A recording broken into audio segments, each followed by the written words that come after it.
Isang magandang araw sa lahat ng nanonood at welcome nga sa The Nationals Season 2, Dota 2, day number 12.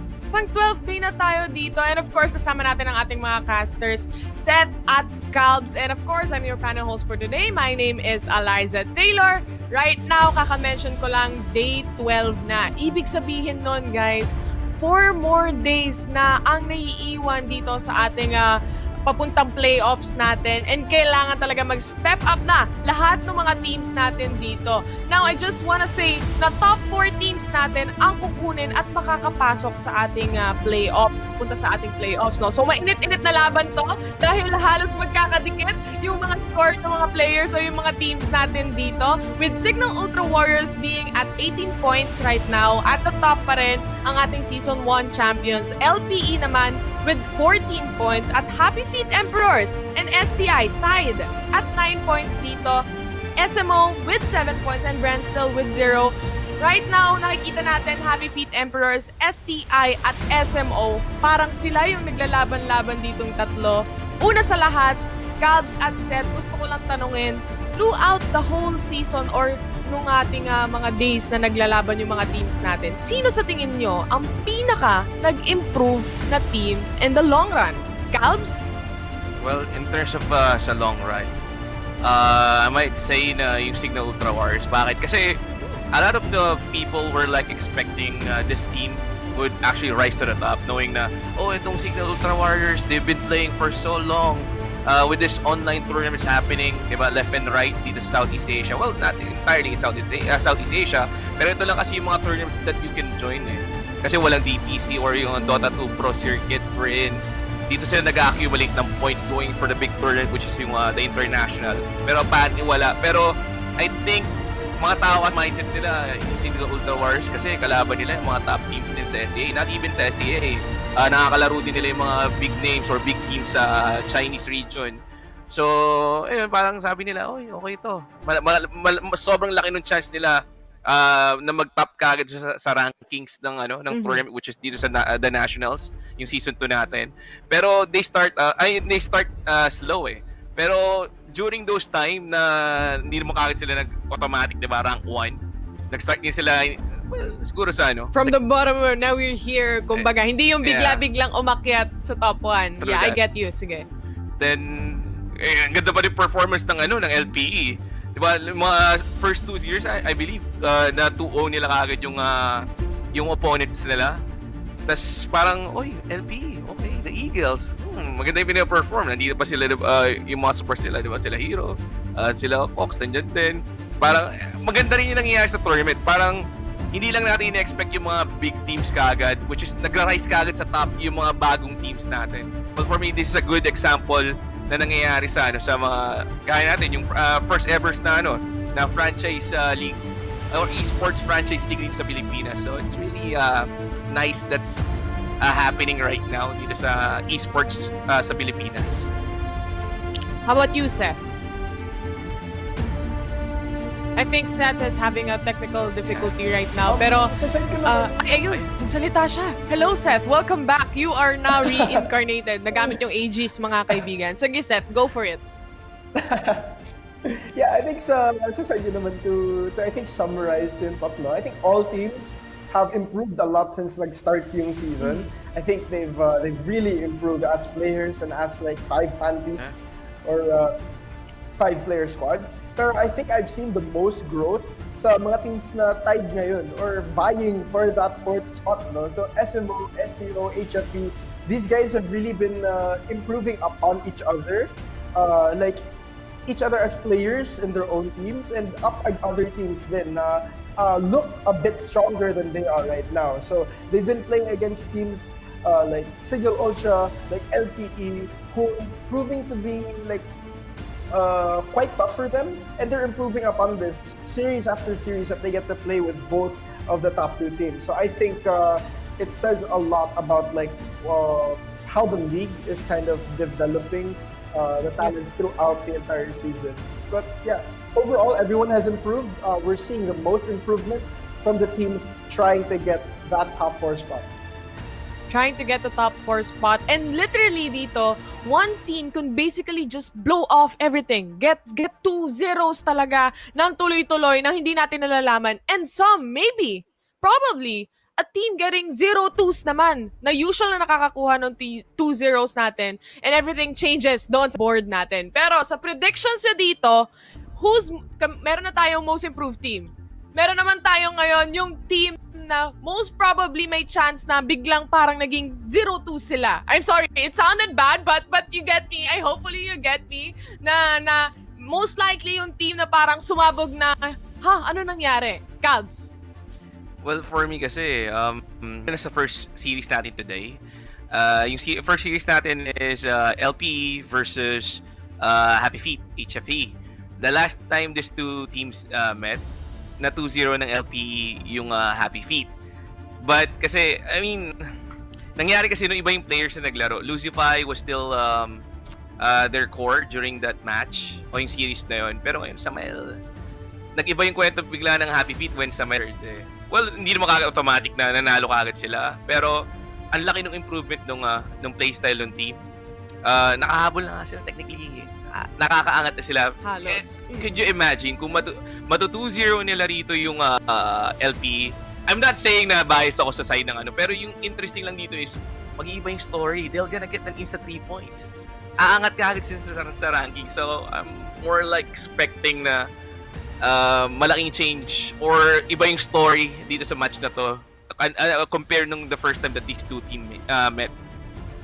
How about you, Seth? Sino sa tingin mo ang teams na parang there's gonna be an explosion on their team? I think, yun nga, it allows for massive change if LPE get taken down by HFE. I think at most, it could be a 1-1, not really a 2-0 by Happy Feet. But let's see what they can actually deliver. Like, let's see if they can, keep remaining or keep playing the way that they have been the past few days. Pero, I'm still pretty hopeful. I want Brent to actually score a win. Maybe, probably we're gonna see it today or anytime soon. We still have 4 days left, but if they have to do it, they have to do it now, right now, diba? So, I think mathematically we can say that if they lose this match today, we're not gonna see them definitely sa playoffs. So let's just see kung ano mangyayari. Malay mo, there's something going on. And like I said kanina, different, or like Calb said, different story na ngayon dahil Samael is inside the team when last time na naglaban itong dalawang teams natin, yung unang match natin, which is LPE and HFE or Happy Feet Emperors. Wala pa si Samael nun. And are we gonna see a 2-0 or, that's 3 points, di ba? 2-0 is a 3 points agad-agad. Yun yung storyline natin para sa araw na ito. But, I wanna address this thing. Wolf, the coach of LPE, they are really happy when they get a 1-1. Ito, literally naman to, pinopost naman to na kinakabahan siya every time. Do you think that is the right mindset para sa team na ito? Because if you're a team right now playing for the Nationals, I wanna get a 2-0. 2-0 lang, bawal yung 1-1 para sa iba dito. But Wolf, on the other hand, it's a total different story. 1-1, I'm so happy, thank you. Buti naka 1-1 kami. Anong masasabi nyo about this? Set muna, sige. I think siguro it's a very healthy mindset. The thing is most teams, most players, they tend to not really take a look at how they win and instead take a look at how they lose. So for some people, getting that 2-0, it kind of means you don't really grow from it, you don't really learn anything new. Pero if you do lose, or if you do go 1-1, diba? Like you lost that one game, you'll find out that the things you did wrong come out or become more prominent in a loss than in a win. Diba? So I think that's a completely healthy way to look at it. I think that mindset is good, but it's only ever good if you already established a lead earlier in the season, which LPE have already done. So now they can afford to take a look at or to give themselves some leeway to make mistakes that they can keep learning from. Calbs, wanna add into that? Well, ano na naman talaga tama yung sinabi ni Seth. Maganda yung ganung madali na lang mag-set ng ganung klaseng mindset since na naka-establish na sila ng good position dito sa tournament. Pero tas less pressure din yon on the team. And knowing Wolf, si Wolf naman kasi, alam mo naman si Wolf, mabait naman talaga si Wolf and very humble person din. Kilala ko rin naman si Wolf. Napaka-healthy talaga ng ganung klaseng match. It doesn't add up so much pressure dun sa mga players on the team. Kasi di ba, if you're gonna say on the team na, yeah, we need to finish strong itong group stage na to, kailangan natin ma-3-0 yung the rest of our games to prove that we're the best. Pero kasi si Wolf, chill lang tayo guys. We have the right spot, we have the good position. All we just need to do is play na lang, gawin na lang natin kung yung ginagawa natin up to till now, then tapusin na natin strong, gano'n lang. Yun na yun. Small victories, kumbaga, yung sineselebrate nila dito. And gaya ni sabi ni Seth, healthy mindset yon. Sabi rin ni Galbs, basta as long as you're on the top right now, no? Currently at the top. Finally, ito na, malapit na tayo magsimula. Give me a score, but do not give me the teams. For our match number 1, 2-0 or 1-1, Seth? 1-1. 1-1, okay. Galbs? Ako gusto ko 2-0. 2-0? Yeah, Sige. 2-0. Okay, 2-0. That's it para sa amin dito sa ating pre-game show. We're just gonna go in a bit dahil malapit na magsimula ang ating match. Don't go away, the Nationals Season 2, Dota 2 will be right back. Eto na, papasok na tayo sa draft. So this is game number 1, best of 2 series. This is our first match for today. And naban na kagad dito, of course, yung Faceless Void. As expected, wala na yung Faceless Void. That Seeker is also out. Batrider, and of course, the Vengeful Spirit. This first pick kagad dito, mabilis lang, set Tiny to Ogre Magi. Hindi na ban yung Tiny ni Hero eh. We all know how he loves playing that hero, no? This is a priority ban supposedly na ibang team against Eagles, pero Happy Feet Emperors, let it slide through. Baka alam nila anong kaya nilang gawin against yung Tiny. Parang ewan ko, parang yung sa side ng Emperors, parang okay, hindi ko alam. Ay, nalimutan ko ba iban yung Tiny? Kasi parang, oy, napick na agad yung Tiny. They were like laughing eh. Pero they might actually be preparing for it. Then, Ogre Magi, not, let's say, parang, it's a good pick. It's not parang yung sobrang soft, squishy position 5. Kasi usually position 5 naman talaga yung Ogre Magi, no? So, parang it's not something na mababurst down ni Tiny. It's also something na it's very annoying in the front lines din, if ever. 5 na nag-front line, di ba? So, very, very solid pick from the Emperors. Yeah, kasi sa side ng Emperors din, alam niyo naman, pag may Ogre Magi, he's a hero wherein pag squishy yung yung position 1 nyo. Ito yung babysitter most of the time eh. Pero we'll see what will happen. Pero the Eagles going for the Mars. Nakita ko na to. Tapos, mabilis na sagutan dito, men, ha? At alam na ng Happy Feet kung anong gagawin nila. Okay. Aim the pick Morph. Yeah, waste no time. Just goes for that Morphling right away. So, very confident. I think that this will be their position 1 most likely. Pero they can still swap things around naman.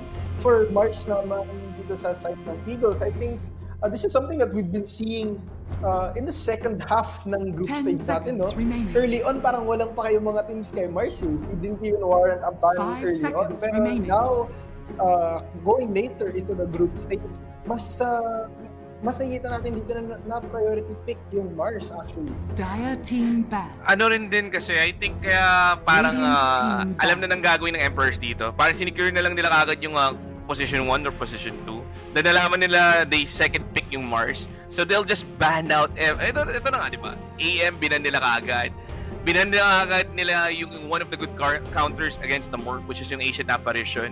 So parang okay, we'll just make sure na ma-secure na natin yung hero, yung natin pinaka-core natin. Walang counters, walang easy, hard lane for the Morph. So, maganda itong ginagawa nila. Pero Sand King ban coming from the side of the Eagle squad. Okay. I mean, it is a very good offlane duo, no? Yung Sand King Ogre Magi, especially now na may konting buffs para kay Sand King. So, pero yun nga lang, you'll be stuck having the Ogre Magi in the offlane din instead of having him be yung parang tanky babysitter dun sa safe lane nyo. So, pero Eagles don't want to take a chance with that. It seems they just want it out of the pool. Kabs, actually dito yung Ancient Apparition, magandang ban din sa side ng Happy Feet Emperors. Kasi yung Eagles lang yung comfortably naglalaro ng APA. ng Apparition on TMB, no? True. Yung parang one of his earlier statement dito sa the Nationals. And it's also good counter against Morphling, so I think it's a nice, it's a double weight ban for the Emperors. Ano yun, I think hero talaga niya. I mean, one of his heroes din talaga. Good heroes in the tournament.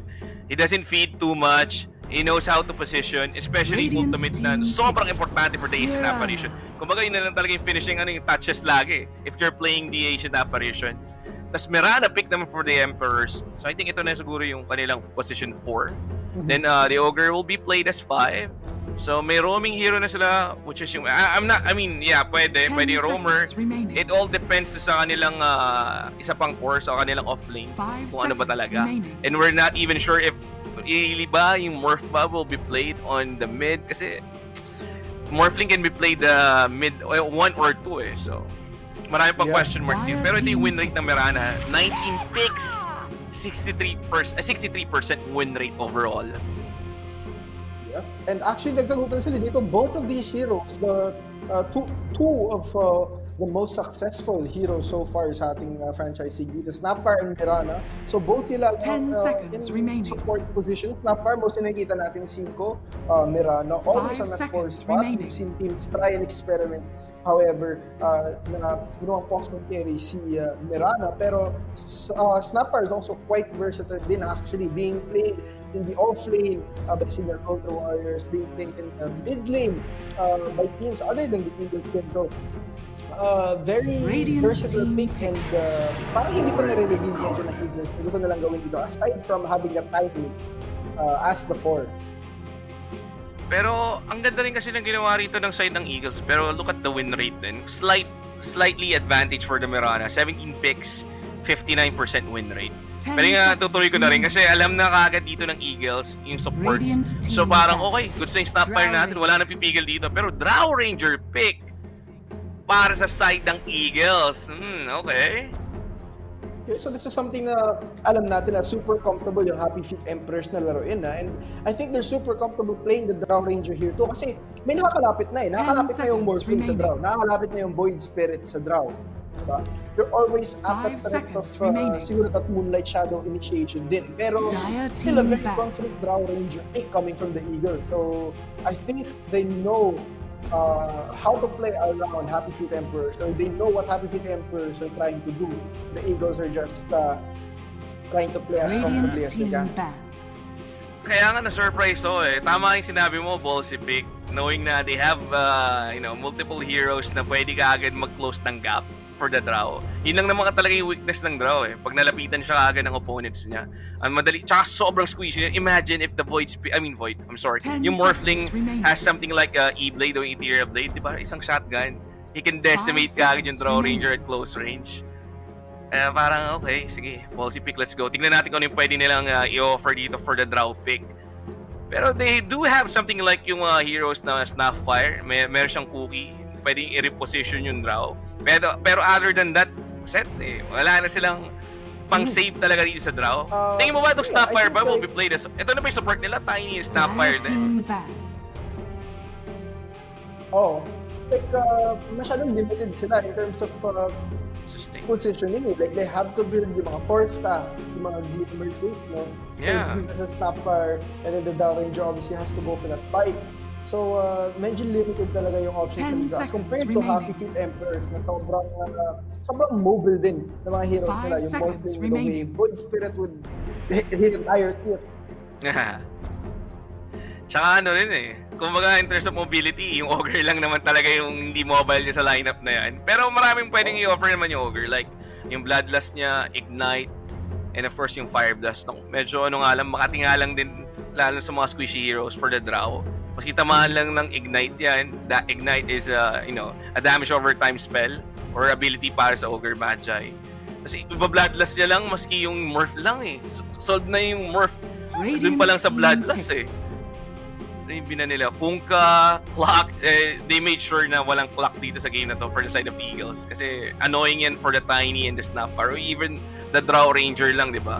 Mas-scout lang siya nung Rocket Flare into the hookshot, tapos may cogs pa. Pwede i-push, pwede i-cogs or i-trap yung mga heroes doon mismo sa loob ng cogs. They have a lot of options or choices PL. Okay, binan nila yung PL din for the side of the Emperors, plus the Storm Spirit and the Puck. So Storm and Puck actually very good against Void Spirit. So I think that's why nagwanat sila ng ban nito. Pero of course, andito pa rin yung hero ni Sai, which is Invoker. Which is a good pick din against the Morph, especially if the Invoker will prioritize yung Quas-Wex build. Medyo mana-dependent din naman yung Morph. Then yung mana pool niya is sobrang baba, unlike, or kung i-compare mo sa ibang heroes dito sa ating game. And it's also good against the Void Spirit din. I'm pretty sure pag naka-resonant pulse ka sa Void, pag tinamaan ka ng tornado, tanggal yata yung resonant pulse mo, yung shield or yung physical, yung shield niya, yung barrier, physical damage absorption. Pag tinamaan ng tornado, tanggal din yan, which is good spell din against the Void. Oo. So we'll see. It takes out yung shield mo against physical damage. So pero yun nga, mid lane Invoker versus Void Spirit, I think it works out fair for both sides. Void Spirit kasi nakakagala siya as soon as he hits level 6. Yung Invoker naman dito needs quite a bit more to find those openings for mga rotation cards, no? Yeah, true that. Then kasi okay lang naman din sana if Exort, dati diba, you could just sit on your lane, diba? Magka-camp ka lang sa lane mo as an Invoker. Dati diba yung mga previous meta na naka-Exort ka lang, pa-Sunstrike ka lang, pero Night Stalker pick for the Emperors.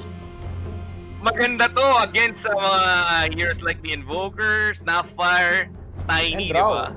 Even the Drow, yes, of course. Pag naka-Crippling Fear ka, AOE na kasi yung Crippling Fear eh. Dati diba, single target. Yeah. Pero ngayon, AOE. So, yeah. Actually, pag si Enryu yung pumasok dito with the ulti, that Drow Ranger is in massive trouble, no? Pag si Enryu. Imagine if the Night Stalker will have a pretty good, lane or early game. Yung depende rin sa item selection niya. Most of the time, nakakita ako ng Night Stalker pick against this kind of lineup. May Invoker, Drow, and whatnot.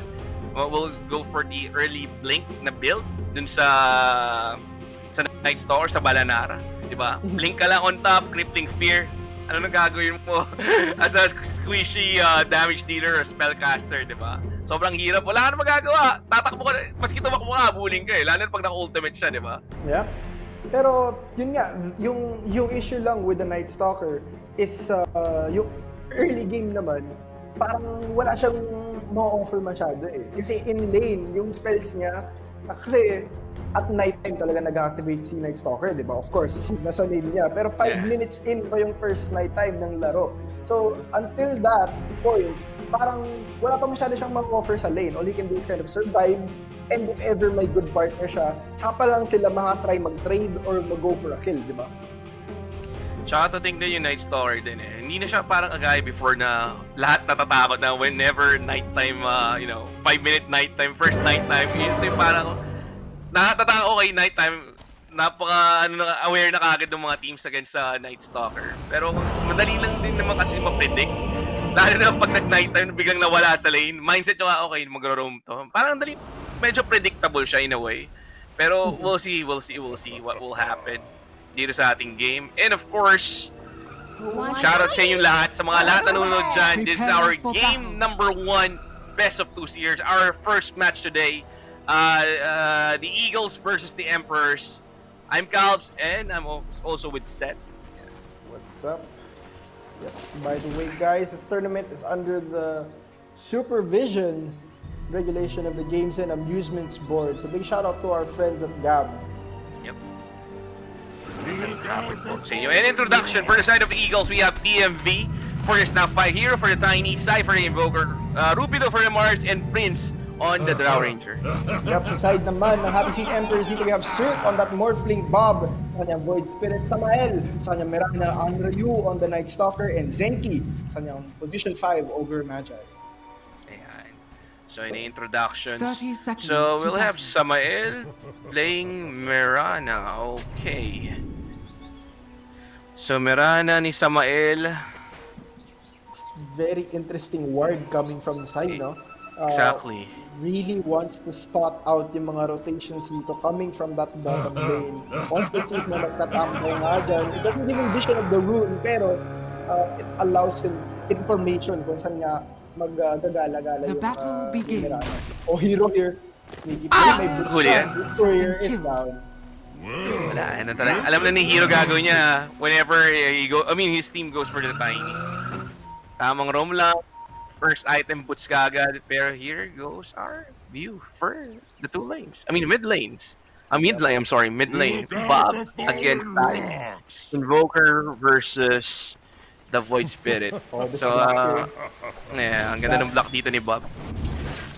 Beautiful. So Bob secures that range keep, and that's the kind of start that you want to have. And actually, Tango's up pretty relatively early, so he wants to be super aggressive here, which is perfect naman din. Invoker at level 1 only does have one spell that's parang, like, you can only have one spell. So you only have one orb to level up. A hero, the top naman, being very aggressive on Skirk. And bot, Samael and you will just look to actually farm lang, eh.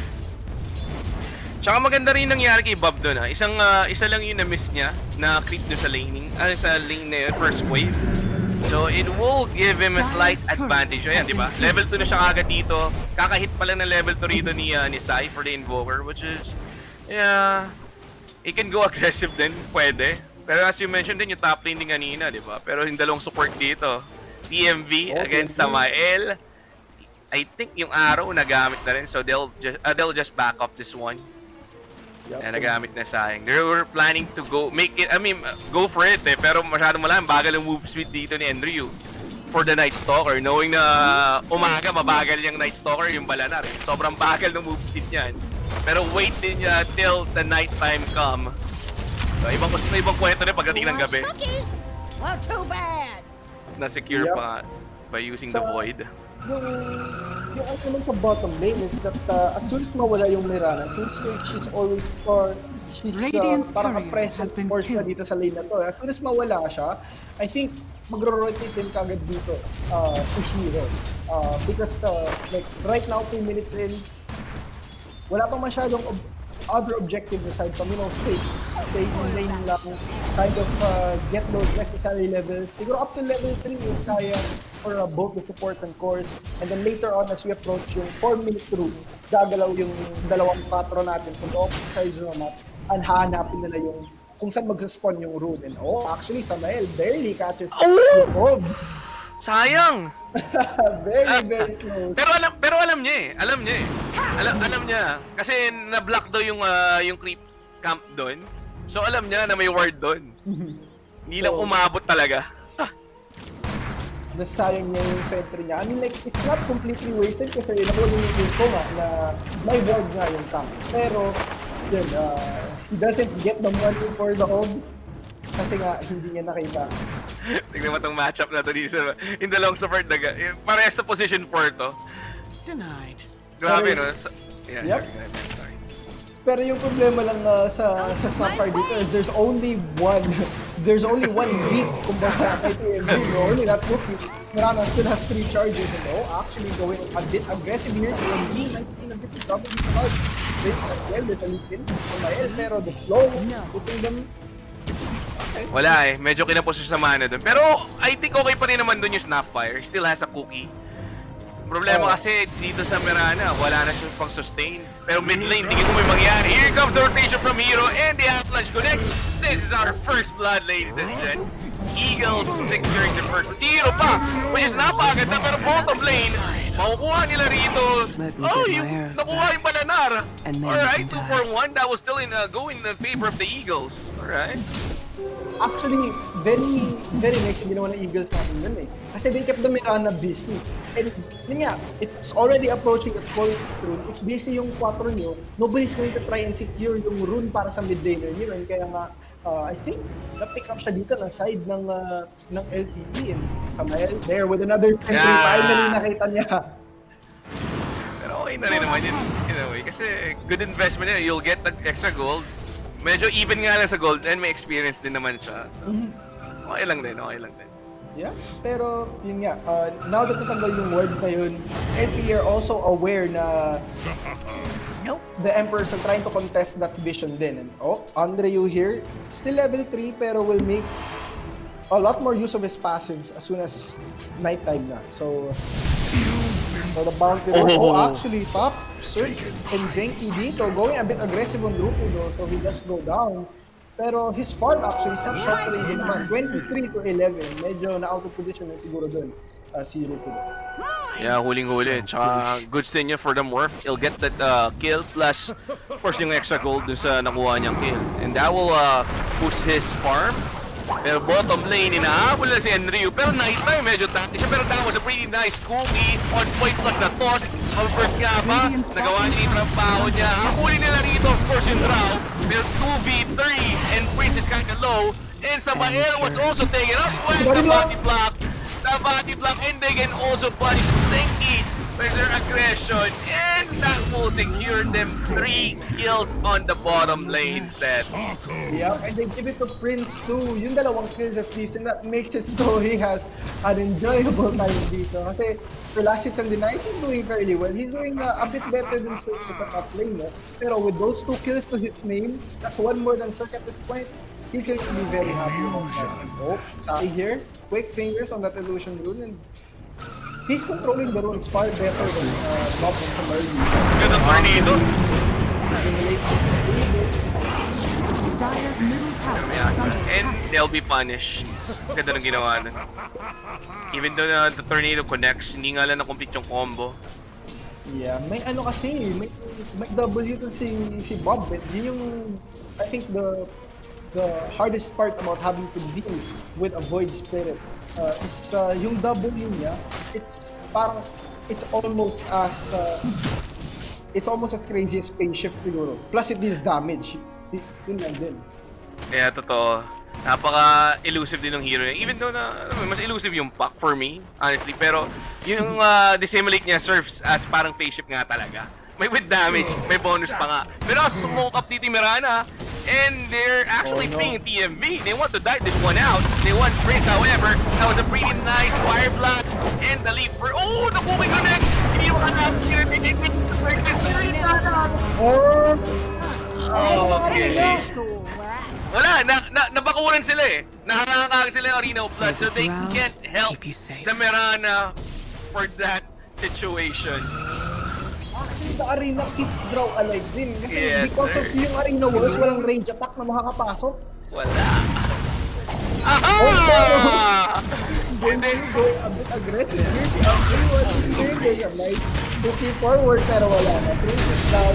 Links to the Night Stalker Q, Rupido, LPMB going on this now. May Mangga, TMB might be in a bit of trouble. So double kill for Andrew. I don't think he wants to be even more aggressive now.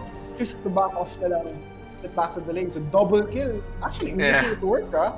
First night, and it turns out very nice for the Emperors. They're not done. They're not done. They want to die this one again.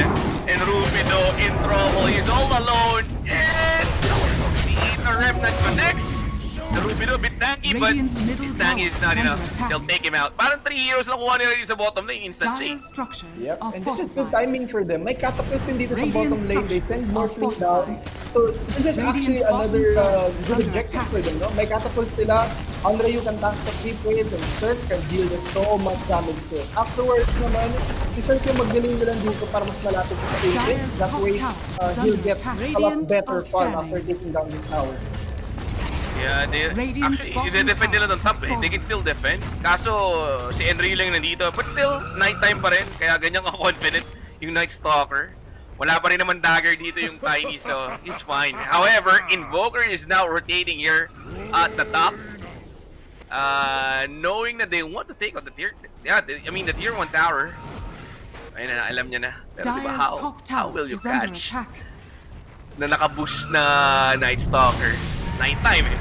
Eto na, naka-buff si Bob. Yes, nighttime. The rest of his team is also here. Ganda nung Ether Remnant that connects, and they will take out the Tiny. Na-defend pa nila yung tier 1 tower. Samantaling Morph sa bottom. Akala niya free farm, pero hindi kaya take out dito ni Rupido ng solo yung Morphling ni Cirque. I think Cirque is doing a great job actually keeping one member of LPE very busy. Now, hindi sila, hindi nila kaya mag-commit to like a good team fight. And nice arrow, pero I don't think they want to go here. Walang mana. Masyadong mata yung dive. Uy, speaking of not diving in, you know nila pero walang mana rito yung nila cover. And the first is enough. 1-for-1 exchange. Pop? Alam ko wala na rin mana rito. And the toss back pala Nice toss. Napakagandang tignan. And they want back. Meron pa tong Earn of Shadow nagtitig pa rin siya. The dash. However, the spear missed it. And back. So, nakuha pa rin. Almost, but not quite. But here comes another toss. And they'll take Dire's 4 middle heroes tower is down under attack. against the Emperor's set. Nice engagement coming from LPE. Masyadong nakita nila na, okay, nag-overextend, nag-overstay dito yung Emperors. And also, si Rupido, pwede na natin palipatin dito sa top lane. When they saw that they had the numbers advantage, okay na sa kanila na mag-go and they went for it. Sobrang low ng sa mana doon ni Enryo on the Night Stalker. So parang ang hirap na gumo. They're like depending to sa burst. Dire's Nung top night, tower I mean nung is falling. nung Point Spirit din at the top. Parang nag-backfire yung kanilang aggression. Oo nga. And at the very end din nun, Cubs, no? Nakita din natin na nawalan din ng mana si Bob nun. So even though he does have a few charges of, yun nga, Assault Step left, hindi niya kayang i-commit kasi I think Dire's top tinamaan siya tower is under attack. ng EMP explosion nun eh. Yeah, nag-connect nga siya pero they want to cut off range. Ayun na, yung nag-ultimate kaagad plus the Moonlight Shadow. Di ba yung sinasabi ko, pag nasa on top ka ng draw, ano na gagawin mo? Even tapos a really nice tornado and they can turn this one around. They'll get the point. They'll also get the Ogre Magi. Hinahanap pa rin dito ng Night Stalker yung kanilang draw. And hindi nakita. Oh no, disaster yun. That was a nice tornado coming up from the Invoker set. Nice play. Nicely done. I think calculated yun galing sa LPE. I think they wanted to bait that out. I mean, it's risky, I think, pero not the action. The entire team just making sure that their position 1 survives, no?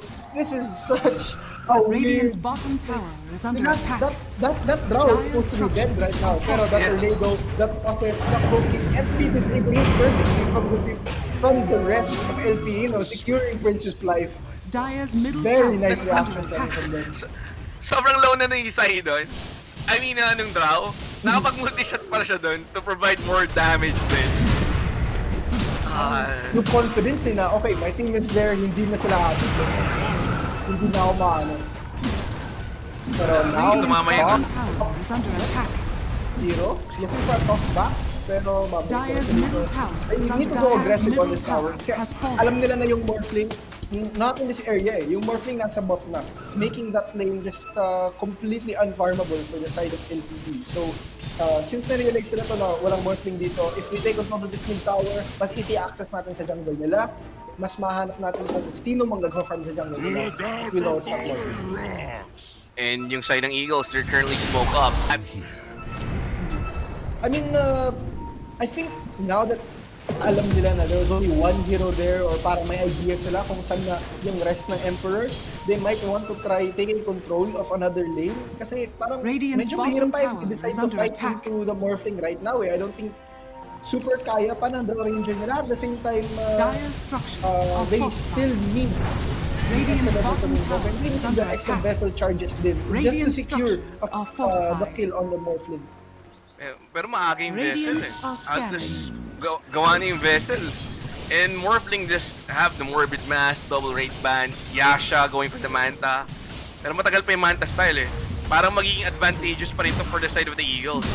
One good item talaga yung yung Spirit Vessel against the Morphin, a good spear. Radiant's Magro-rotate, middle magkakaroon ba tower is rotation? under Pero I attack. think magkakaroon tayo ng fight dito. Ito na yung Morph, I mean yung Ogre Magi for the Fire Blast.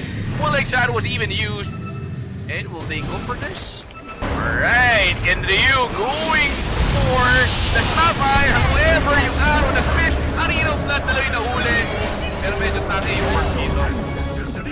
Mirana was taken out and the multi-shot. Yan, nandito rin yung point series nila. And the Avatos will finish up the Morphling. Oh no, takbuhan na talaga guys. Alay na lang dito ng Ogre yung kanyang buhay. Hero still chasing. May astral step pa rin naman dito yung ulit lang. Oh, toss back! Okay! Dissimulate! Saka mag-astral na step. Patay pa rin, Sid! He'll take out four heroes instantly. 4 for 1. Nice place for the Eagles.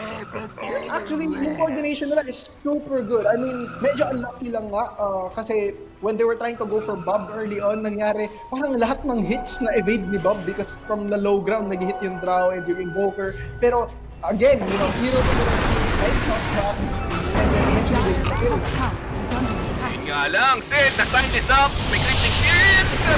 Napalayo yung crippling fear. Napaliktad na naman, Sid. Nakala nila sure kill na. Okay, hero getting that pretty good toss and the combo.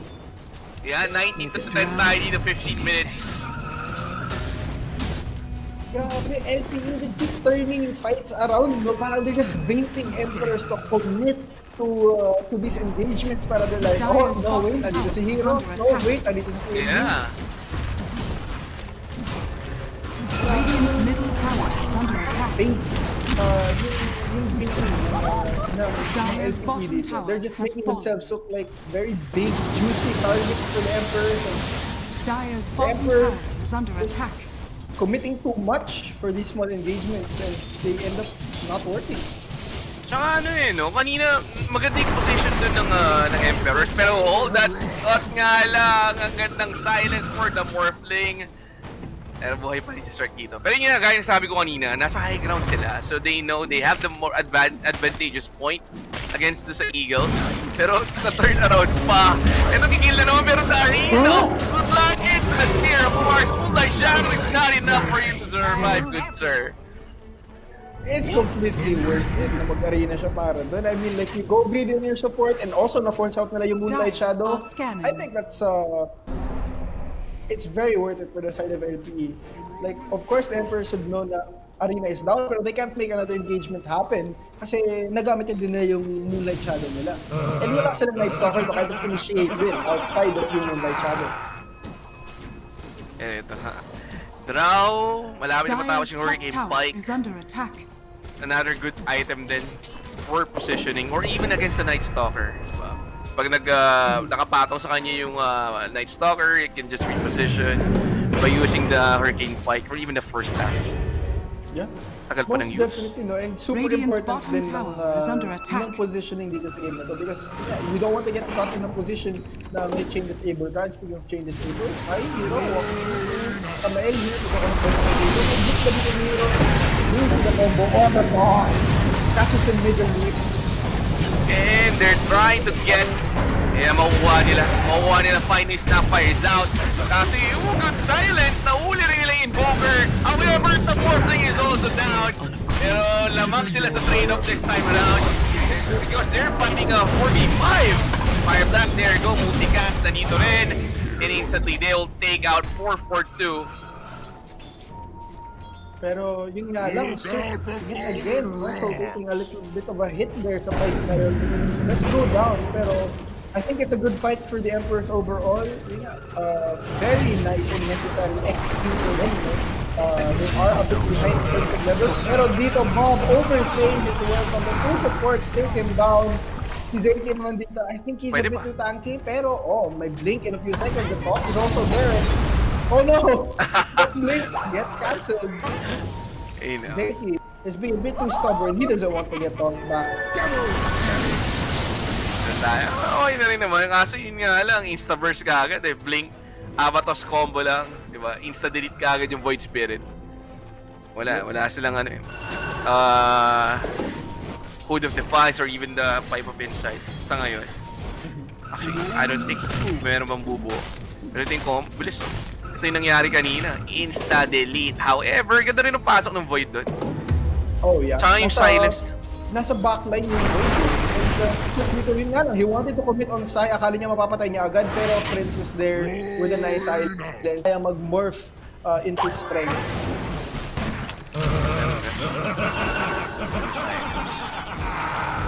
Kaya good step for the side of course, ng Emperors. They want to catch up as well.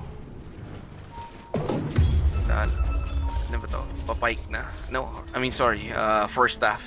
The Hurricane Pike. Pupil's Gift and another smoke will be purchased by the Snapfire. Titignan lang dito, struggling a little bit in terms of network, no? Because of those last few deaths in those fights. And, no, my shadow, yet again. And dito, but Mars, hindi ko na pala.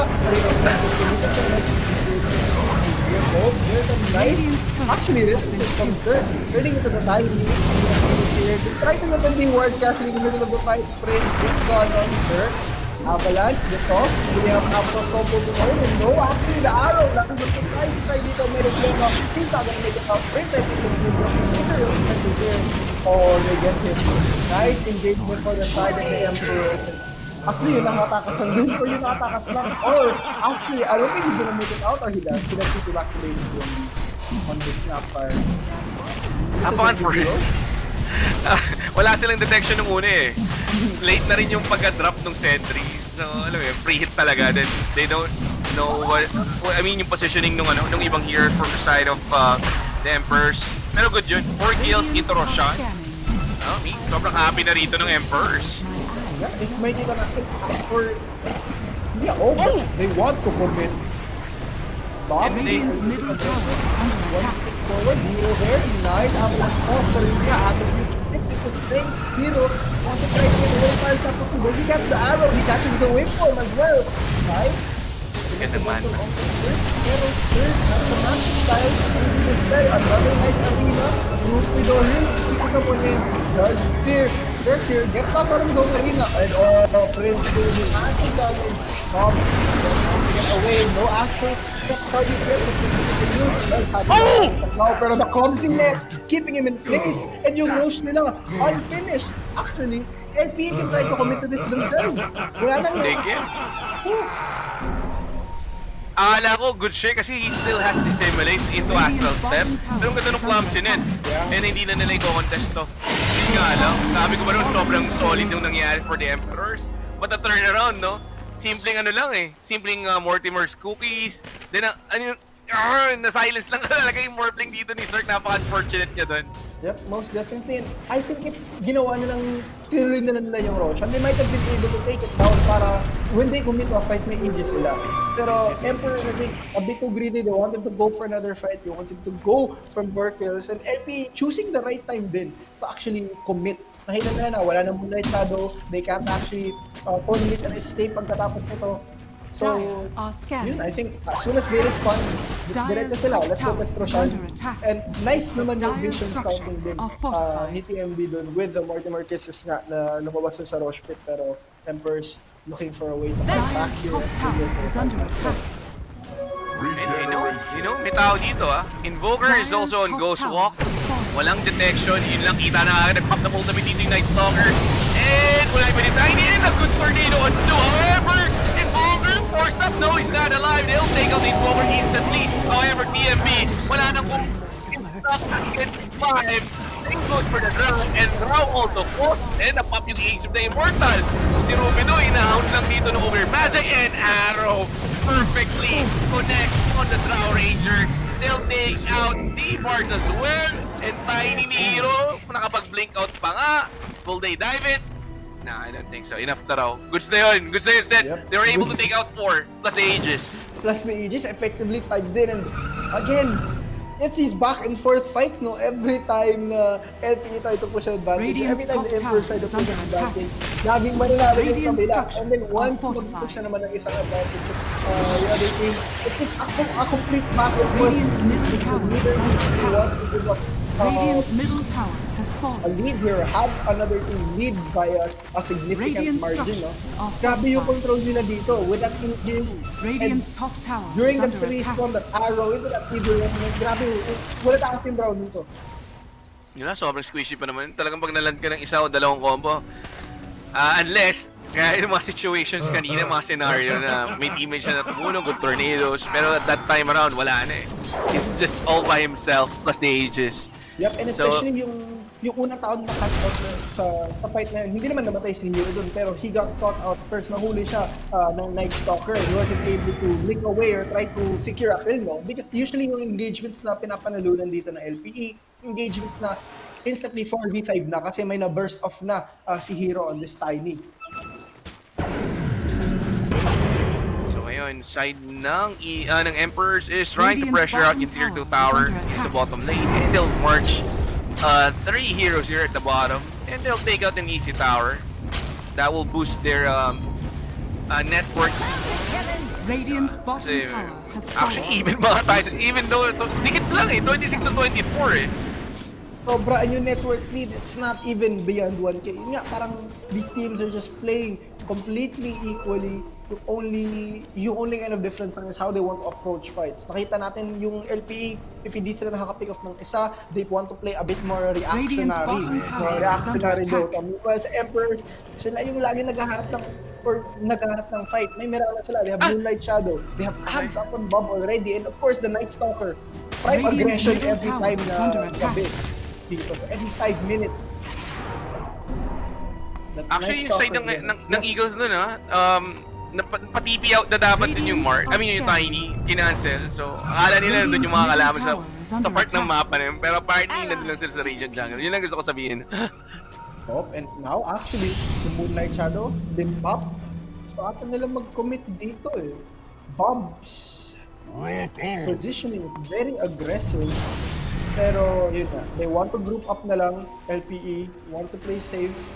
And I don't think they know na nakamit yung Moonlight Shadow, at least not yet. Pero they are pinging the positioning out. Dire are Yeah, alam na nila. scanning. Alam na nila na nasa mid lane yung side ng Emperors. Pinang-farm na nga lang dito ni Bob yung double damage rune pagkakuha niya yung invisibility rune. Still has the battle. So, pabigay na rin pala rito si Enryu, which is a really nice item for a Night Stalker. So, para guarantee niya lang na wala makakapag-cancel every time na may hahabulin siyang hero for the crippling fear yung silence. Sobrang ganda nun. Especially good against yung Arena, no? Kasi lagi siya nakaka-catch out sa Arena ni Rupido. At the same time, yung Tornado and yung EMP din ni Sai dito. Always catches him off guard and catches him out of mana. Yung smoke pop, I think nakita yung effect nun inside ng Embers. Pero, they know. They're going to migrate to the bottom side ng map dito. Yeah, na-spot din. Na-spot sila. Pero BKB na rin dito yung draw, so yung crippling fear, medyo hindi siya effective, especially sa 10 seconds BKB charge. May quickening charm pa, and they'll go into smoke. Ganda yung position niya, nabap yung smoke, atat na nila. Ito na, nag-hold na pero may BKB, ito yung sinasabi, pero the damage from the draw, and yung last na ipap na rin, nahuli rin ni Mirana, and Arena of Blood, ordered up the slow, and they'll take out the Ogre Magi, however, sides down, nagpahay pa nga agad dito na nilang Tiny, Ogre Sid, and for Kisses, will they take up? Wala, huli si Papu, actually 3 for 3. This is Oh, gonna no! work! Ang activate ship! Sobrang punan! And the waveform in! Prince still alive! And a pretty nice silence as well! Fire blast! Nawala sa range! He was about to cast the spell! Pero that was a nice Hurricane fight! Out! And the juke!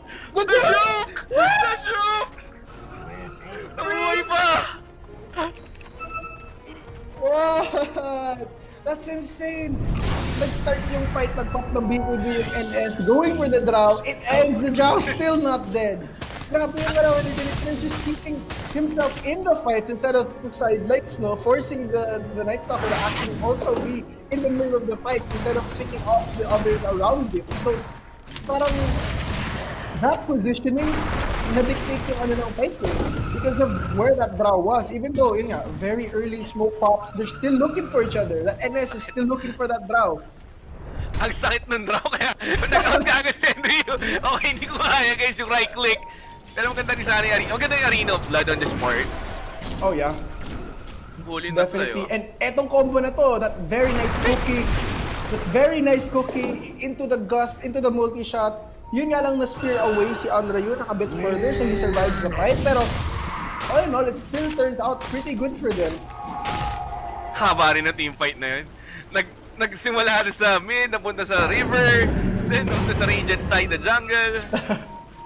Pero, yun nga, even though Prince does survive, it's a bigger advantage din para sa Emperors dito. Already, a 2K advantage as compared to when before the fight started. No? Hindi naman, pero Bob, walking forward. Rupido also gets caught in by the leader runner. Cardino, the big game. Sarap ni Andy. So, on here by Enryu, and does get the kill.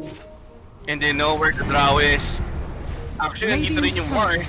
Pero nagpack ng BKB si Prince and there's no way for them to cancel this one out. Radiant's top tower Objective is na under lang daw. attack. That was a pretty nice team fight din para sa side ng Emperors. Di pa tapos. And they're not done. Nahuli pa yung Tiny pero may KSB turn into the toss. And the Void Spirit will just dissimulate his way out. Pero here goes the Arena Flood. Void Spirit and Void Spirit is down for the count. They don't, oh yeah, they do. Napag yung count. And nahuli pa habang hindi nila makakapag no. Buhay pa rin si Stein. Instant delete yung Void Spirit. Nothing na Spirit dito, yun yung illusion lang. And they went for the illusion. However, the tornado connects sa Samael. Okay, Samael. Will they go for the arrow? No. Tama na raw. Enough na. 2 for 2. Pero that's still a big, or it's still a big fight for LPE as they do this, they do it on Bob, and they use the arena for it. Very effective nakita natin na so much lockdown para sa side. Dire's ng middle LPE, tower if they is catch under anyone attack. inside the arena. Dire's structures are Ganda fortified. rin naman talaga ng arena usage this game. Then knowing na walang Void Spirit, side ng Eagles will march in sa tier 2 tower to mid. Arrow. Alright. Kinuha lang dun yung Forge Dire's Spirit. middle tower Yeah. has fallen.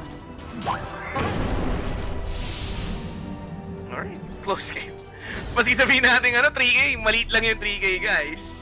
Sobrang liit lang. I mean, 31 to 30, 31 minutes into the game. Roshan is actually out a little. Dito na lang mag-rush na malapit dito. They can choose to do so.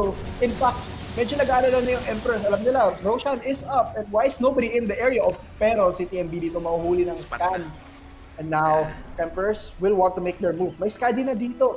Si Earth, 17k net worth. Pero not too far behind din si Prince sa side ng LPE, no? So, super close game. I don't know what to predict. It's just at this point, no? If one team gets a good initiation on the other, yun yung magdedictate ng mga team fights natin. Unahan lang talaga. Whoever the team gets the pretty good initiation, Radiant are scanning. usually yung nananalo dito sa mga team fights eh. Another scan. Akala nila sa Roshan, pero Roshan, walang tao dyan. Both of the teams is just playing it safely. Sobrang importante kasi nung game eh. Siyempre, yung Eagles dito, gusto nila ma-maintain lang nila kung anong meron silang positioning. Pero Sunstrike, ginamit to scout out Roshan. And ito na si Sir. Arrow will connect. Mabilis lang tong Roshan na to. Oh, sobrang bilis lang. Cirque does so much damage at this point. And Kai is the only one that's actually malapit sa area for his team. It might be a free rush. Yeah, free rush. Free rush to. It's too late. It's too late. Even the last hit for the Roshan is late as well. Pero Moonlight Shadow being used. And the blink, pero may cookie. Radiant's top tower Grabe is under pa. The attack. confidence. Yeah, I have the BKB. I'm fine. You blink in from under you. You secure the courier. Yeah. Vessel. And the cold snap EMP. Nag-blink yung draw. Oh my god, the damage. The physical damage burst. Para sa draw. And the tornado misses. Huli nga lang ni Sir. Oh no. Sir, wait for mount. The cookie. Oh, running blink. Blink namin. Naka-morph na rito for the Tiny.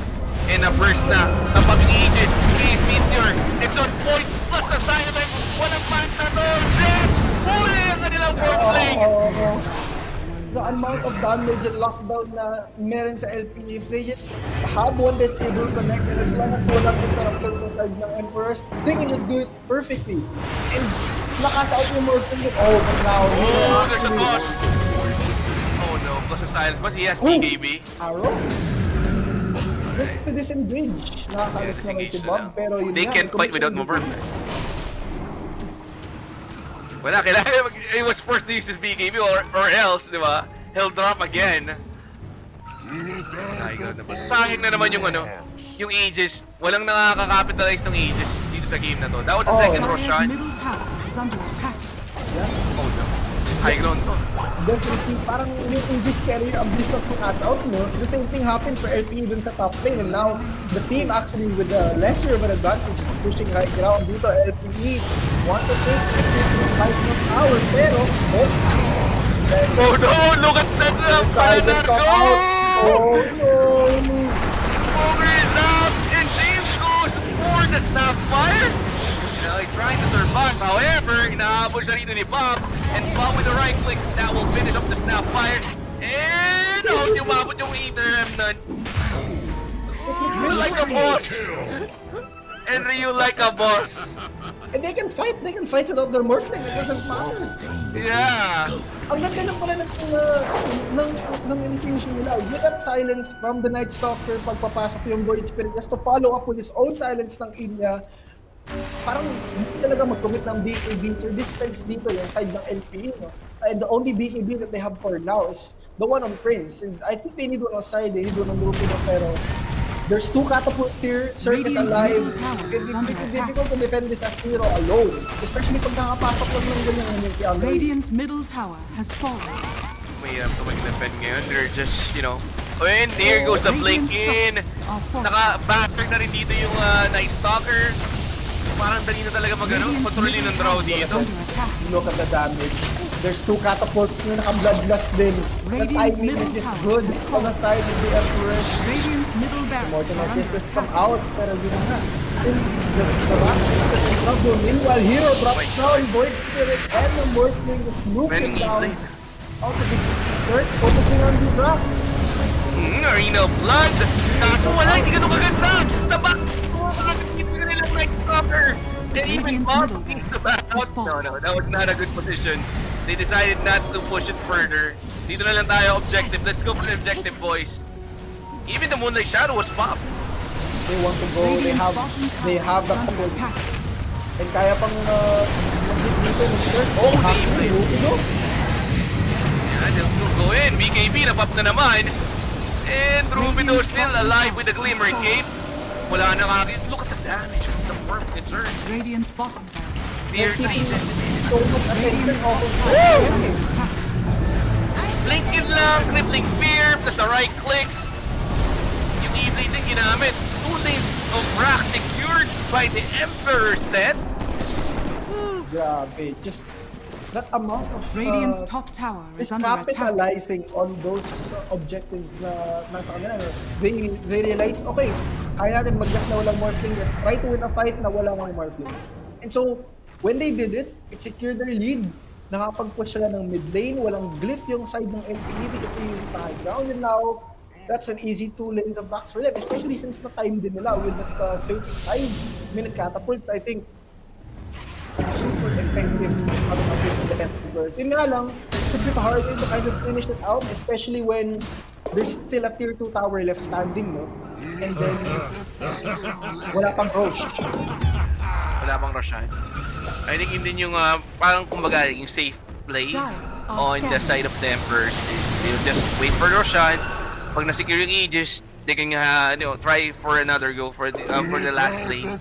Which is mayroon pa outside tower, yung tier 2 tower sa top. Samantalang ganun din actually yung kwento sa sa side ng Emperors. One remaining outer tower, which is sa opposing side, which is sa bottom. Ang hirap din magawa.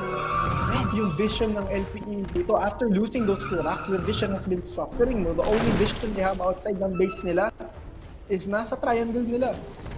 And it's not good vision to have, especially since now there's tons of more area to smoke coming from the Emperors. Pwede sila mag-smoke sa mid lane just to try and secure kills off the draw na pwede mag-farm sa other side.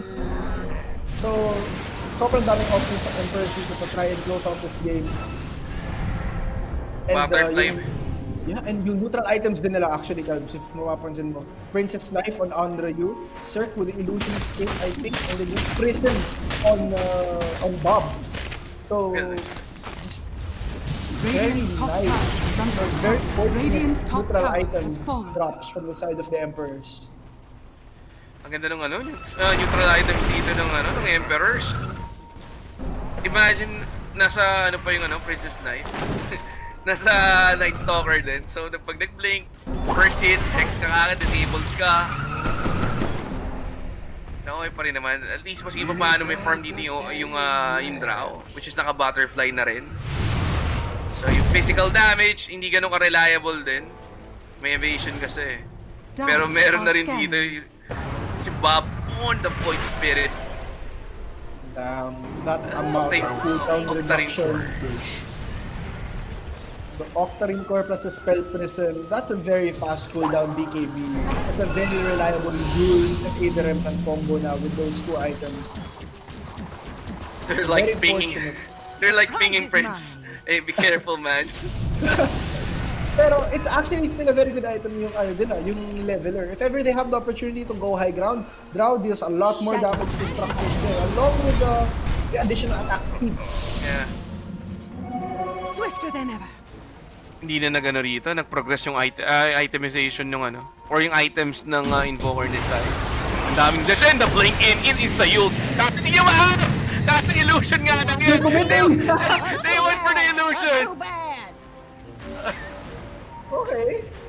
Nice play coming from LPE, baiting the Emperors into committing, pero I don't think it achieves ultimately ano nilang gusto. I mean, the next fight, Andrew, pwede nilang hintayin yung niya, yung ulti niya. In fact, 40 seconds, hindi magamit niya ulit.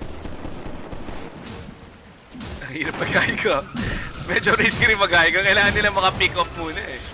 So, or else, get Roshan. Roshan is currently up. Up to you, Roshan. And I think they know. Actually, Prince going aggressive here. The BKB from Bob, nakakommit na doon. And all the Adrian.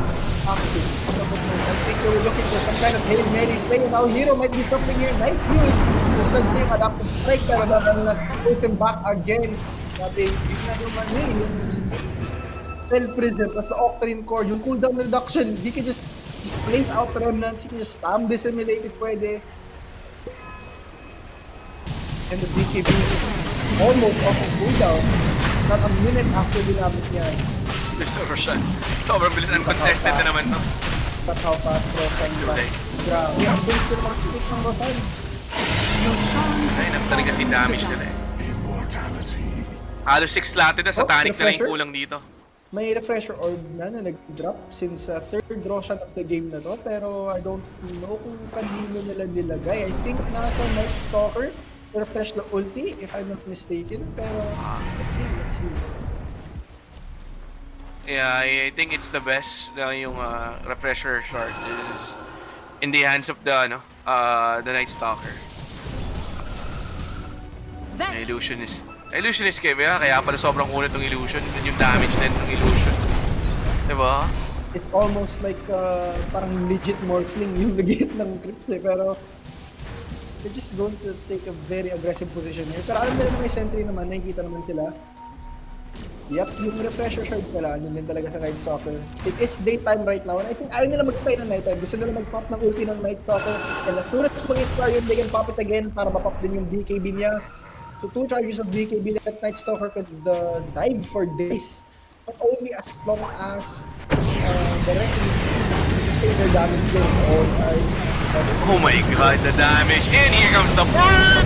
After the BKB kato, yun nga lang, Hurricane Spike will not save the Drow. They'll take out 3 heroes, 5 ang Drow, 5 ang Invoker, and Sai trying to help. However, the 5 ang EMS, the force up again, saves his life. Oh my god! Naback from the silence! And the pop! Yung kanyang age is ultra kill. However, GG na nga, and the Emperors winning yung game number 1 on the Breath of Frontiers against the Eagles. Before the game, very strong showing para sa game 1. No? I mean, like, it was a close game, Calbs, pero nagkamali lang and nakapag-capitalize dito yung Happy Feet Emperors. Pero now, makikita natin yung Staple Bands lumalabas, walang FB, walang Faces Void, walang BS, Bloodseeker, no Batrider, and no Vengeful Spirit. So, yan, mga teamfight ultimates, mga singling out ultimates, no, removed from the game. Don't want to deal with that. Masyadong mahirap. Meanwhile, Happy Feet Emperors, first pick ng Clockwork, yung Eagles naman, time. Oh, okay. Last time that I casted a game for the Emperors, they went for the Mars pick din para kay Samael. And I also believe they also got the Clockwork on that game. Pero we'll see what will happen. Pero they're having second thoughts on going for Snapfire here. Kasi may Tiny na kanina. They still have the Tiny. Hero Tiny, of course. Matic yan. Ang question dito, maging Snapfire pa ba rito yung side ng, ng Eagles? Mahirap kasi yung mahirap kasi yung Snapfire dito plus the Tiny against Clockwork. Kasi sobrang yung talaga ng battery assault against Tiny, against Snapfire. Parang, especially kay Snapfire, masyadong mahaba yung mga cast time niya, no? So Eagles really have to, I think, consider the options here. Tsaka ang hirap din ng positioning if you're playing a Snapfire against a clock. May rocket flare, may hook shot. Once na makumanak na sa'yo, hook shot, it's over. I mean, your Mortimer case is done. Maghihintay ka na ng cooldown next team fight. Pero Void Spirit pick for the Eagles this time around. Nag-swap ng heroes. Kanina Mars was on the Eagles. Kanina naman, Emperors has the Void Spirit. Tamang tamang palitan lang. Pero clock wasn't there, right? I mean, nung first game natin, no clock picks, even though, was it bad?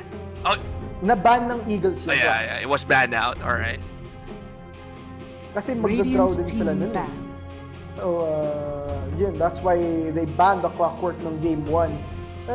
Dito naman, yung draw gets banned by the Eagles. Ayaw na makita to because magandang frontline ng Clock. Magandang frontline yung Mars, and we've seen HFE play a strategy like this before. Nakikipik sila ng tatlong malakas na frontline and then they pick the Draw Ranger as a priority din. Actually, naalala ko nga yun no? Draw ni Samael, tapos merong Ogre na nandun lang, frontline lang. Okay, sige, ako targetin nyo, the draw will do the damage for me. Tamang Fire Blast lang into Ignite, then I'll just buff up my draw. Easy, easy free hit for the draw yun, pag ganun yun nangyari. Pero Timbers of a ban, alright? Parang, okay. 5 seconds remaining. I mean, I think ayaw lang talaga nila mag-deal with a hero na need ma-take down ng Vessel ulit. Kasi, eto yung nahirapan yung Eagles last game if ever you have a hero na like you need a Vessel to deal with, once may dispel na yun, it's going to be very hard to take him down. And even though maganda yung coordination ng Eagles dito, ayaw nilang pahirapan yung sarili nila. If they have the option to not play against a hero like that, I don't think they want to 10 do seconds it. remaining. Like, they can just... Yeah. Or parang... 5 seconds remaining. How do you put this? Siguro they just want to make things easier for them to secure the win. Like, if may game plan sila, they don't want to go out of their way to parang build a vessel and play a tayo and ma-use natin before or magamit natin before magkaka-dispel yung kalaban. Maganda rin yung ban for ng Undying. I like the Undying ban. It's really good against the Mars and Clock during the, yung laning phase. Wala pang guaranteed hero that will, right-click sa tomb ng Undying. So, securing lang. Good laning din for the heroes on their part. AM, wala na, nakakaubusan na rito kaagad ng core. Wala nang Void, wala nang Terror Blade. Bloodseeker, yeah, also ban. AM, plus the Draw Ranger. Oracle pick. Okay. Okay, so this is a comfort pick from the Eagles. They love playing that Oracle, and even though yun nga na walang Void sa pool, I mean like Faceless Void kasi may Void Spirit sa ring nila, walang Terror Blade, something na pinipick din nila along with the Oracle. 5 seconds remaining. This only leaves quite a few options talaga sa side ng Eagles. They might try to go for something late game, something that works against Mars and Clockwork. Siguro Spectre is still in the pool. Yun nga lang, it's kind of difficult to maintain pressure with Spectre, especially with Tiny, yung 4 nyo along with the Void Spirit. You might not get the amount of space na kailangan talaga ng Spectre, the amount of aggression whenever mag-off din talaga or mag-off cooldown yung hunt. Dire team pick. Okay, Snapfire. Sila nag-Snapfire, okay. I don't mind them getting the Snapfire. Magandang combo rin to sa clock, diba? Mahuli ng, I'm sorry, hook shot into cogs, or even the Arena of Blood is super effective. Even though yung may Void Spirit yung kabilang team, which is yung Eagles, you can just, dissimulate or astral step out. However, for the likes of Tiny and Oracle, that's a big problem on their part. Kulong ka dun plus the Mortimer. Pero may extra sustain naman yung Oracle, but still, guaranteed na may Radiant mapipick up team sila. pick. Kung perfect yung land ng mga skills. Ooh, Juggernaut pick, man. Okay. Alright, so Secure the job. this is a rare pick for the Eagles. We don't see them frequently running Nope. the Juggernaut. Nope. Pero this is, and actually, Juggernaut is a 10 rare pick seconds overall remaining. dito sa the National Season 2, no? So not once the 5 force na he seconds was remaining. back in Season 1 or outside of the Nationals. This is a very commanding pick here from the Eagles, and it's very good against Clock and Snap and Mars. Actually, yung spin talaga, just like you get the battery assault and cogs. It's simple. You Blade Fury, you TP away. So Radiant parang, team back. it's nice, it's survivable, especially against a draft like this. But Happy Feet Emperors not afraid to go Night Stalker again. And look at all, they're all strength heroes. And apan na ng Eagles yung Timber Sorrow. I think they would want to use by now. 10 seconds Man, I feel remaining. bad. Na naman sa Oracle. Whenever I see there's an Oracle 5 in a seconds game remaining. against a Clock, tapos meron pang Night Stalker, really, it's gonna cause, problems din sa Oracle. Ang dali niya tuloy ma-spot or even mahanap. Pero, yun nga, for the side of the Eagles naman, of course, Yep. pag nag-Blade Fury yung Jug, Dire wala na team back. makapigil doon sa niya. Sa Blade Fury, TP out. Kasi pag nag-Blade Fury yan, wala na. Hindi siya tatamaan ng Spear, a Battery Assault. Actually, yung tatama nga pala rito yung hookshot, no? I think, hookshot will go through sa Jug. Physical nga pala yung Hookshot does space hookshot. immunity. 10 Yeah. seconds remaining. Pero they need to 5 decide on, seconds remaining. kung saan niya gagamitin ba. I mean, pang-initiate ba or pang-Jug. Radiant team I mean, back. just to cancel out yung TP out or spin whatever situation mangyari. Pero okay, Morphling. Ayaw na ng Eagles to deal with Cirque's Morphling. So, binan na lang kagad nila. Even the Invoker Yusai, Invoker for Yusai in this game. 10 seconds remaining.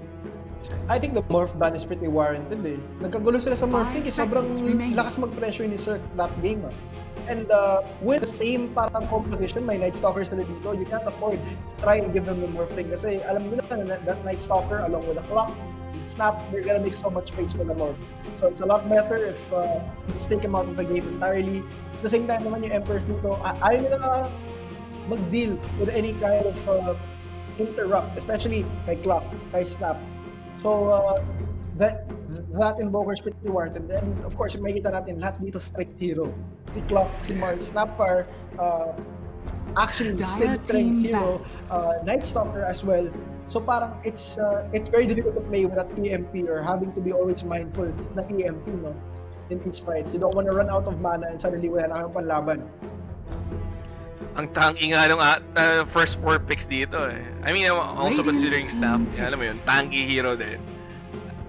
May cookie pa yan, so good for positioning din. Maganda rin actually combo sa Clock. Nature's Prophet, alright. Pero the Nature's Prophet ban is actually very nice coming out from LPE. Kasi nakita nila na yung Happy Feet Emperors, they 10 like running the seconds position one remaining. Nature's Prophet. And pwede din nilang gawin eh. Kasi instant 5 seconds remaining. objective yun after a 1-5 or instant push to lane 1-5.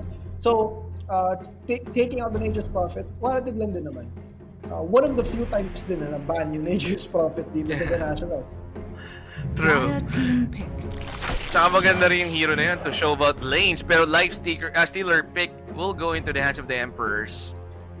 Huh. Well, yeah, wala akong problema sa Life Stealer pick. It's good against a Jug din at the same time. Lalo na pag naka-armlet build. Medyo 10 favorable nga lang seconds talaga sa Life Stealer yung right click damage. O kaya mag-Halberg. 5 Ang ganda rin yung seconds Halberg item against a Jug. Parang efficient na yung right clicks niya on the game. Plus the evasion din. Yun nga lang, yung Blade Fury is magical damage, so it will still pierces through against a Life Stealer. Mhm. Well, pag naka-reach, hindi. Yun lang yung kinagandahan nun. So, well, I like, overall, And gusto ko of yung pick course, na lang. yung rage niya is going to be very effective dealing with Tiny void. Yeah, medyo void, yeah. Tsaka pwede siya he does have that mag-infest. rage, no? On the Life Stealer. It's going to be very effective when you're dealing with Void Spirit, when you're dealing with Oracle. You may now select your heroes. Okay, Slardar pick para sa side ng Eagles. Pero gusto ko yung combo nila. Pwede sila mag-combo dito, Clockwork, Lifestealer Bomb. Same goes for kung may blink yung Mars or even yung Night Stalker, di ba? Okay, So madali nilang makaka-jump ng talaga lalo sa Oracle on this game, man. I hate seeing Oracle. I don't know, I don't usually play Oracle, pero whenever I see this, maganda dito against Lifestealer, yeah, Night Stalker. Actually, sa Mars, sa Snapfire, sa Night Stalker, or even sa Lifestealer, bashing to deep is so good in this game, man. Yung third skill. So it works against Unryu, it works against the Lifestealer, even against the Clockwork to some degree. No, sobrang effective ng Slardar pick dito. Let's just see if it has the same effects ng last pick ng Emperors from last game. Kasi nag-last pick sila ng Night Stalker, it worked out wonderfully for them. It created space for their carry. Let's see if this Slardar pick for the Eagles does the same thing for the Juggernaut and Police. Yeah, kasi sa mga hindi nakakaintindi guys, pag kayo last pick, you need to capitalize on what hero will you pick against the opposing team. It's either you i-counterize yung yung hero ng kalaban na yung pick. Mamimili lang kayo kung anong gusto niyo panalo. Ganun lang naman kasimple yung draft ng Dota whenever you go for the last pick. Pero sobrang advantageous yan. Of course, naniniwala set yan. Nag-Dota rin sa set. Sobrang, yeah, of course, pag nag-last pick tayo, dapat lamang tayo sa ila-last pick natin. Yeah. Most definitely. Kasi mag-iiba yung laro because of that last pick na yun. Actually, we're heading into the game right now. Happy Feet Emperors versus Los Santos Group Playbook Esports Game 2. No? So, can HFE make it a 2-0 or will LPE bounce back, make it 1-1? Interesting indeed. We're gonna be seeing the side of the Emperors getting a 3-point or 2-0 victory against the Eagles since the last time that this two team met. Na 2-0 sila guys ng Eagles. So is this a payback time or pinasarap lang namin kayo guys? 1-1 tayo. Ganun. Pero ito na, start ng introduction. I'll go for the Happy Feet Emperor side. We have Senki for the clock, Cirque or si Bagyong Cirque playing the Lifestealer, Samael for the Mars, Bob for the Snapfire, and Enryu for the Night Stalker. Meanwhile, sa side naman ng LPE, si TMB sa kanyang Oracle, si Sai sa Void Spirit, Prince sa kanyang Juggernaut, Hero on his fighting, and Rupido sa kanyang Slardar. Yeah, here we go guys. This is it. So, okay, there's a lot of heroes here on the bottom side for the Eagles. Just wanting to secure, I think, ano lang to, 2 for 2. Wala magiging aggression. Nag-out na rin kagad dito si Cirque. He'll go back. Again, sabi ko, he'll go back. He's just staying there. Pero still, si Hero gonna be positioning very aggressive here, keeping an eye on Cirque. Much like there's always an enemy keeping an eye on us because this tournament under the supervision and regulation of the game thank you. The battle begins. Yeah, thank you mga sir, mga ma'am sa ating friends sa GAB. So yeah, like I predicted, tama lang. Tamang secure lang 2 for 2 bounties. Not so bad. Yep. And now mid lane Snapfire coming from Bob.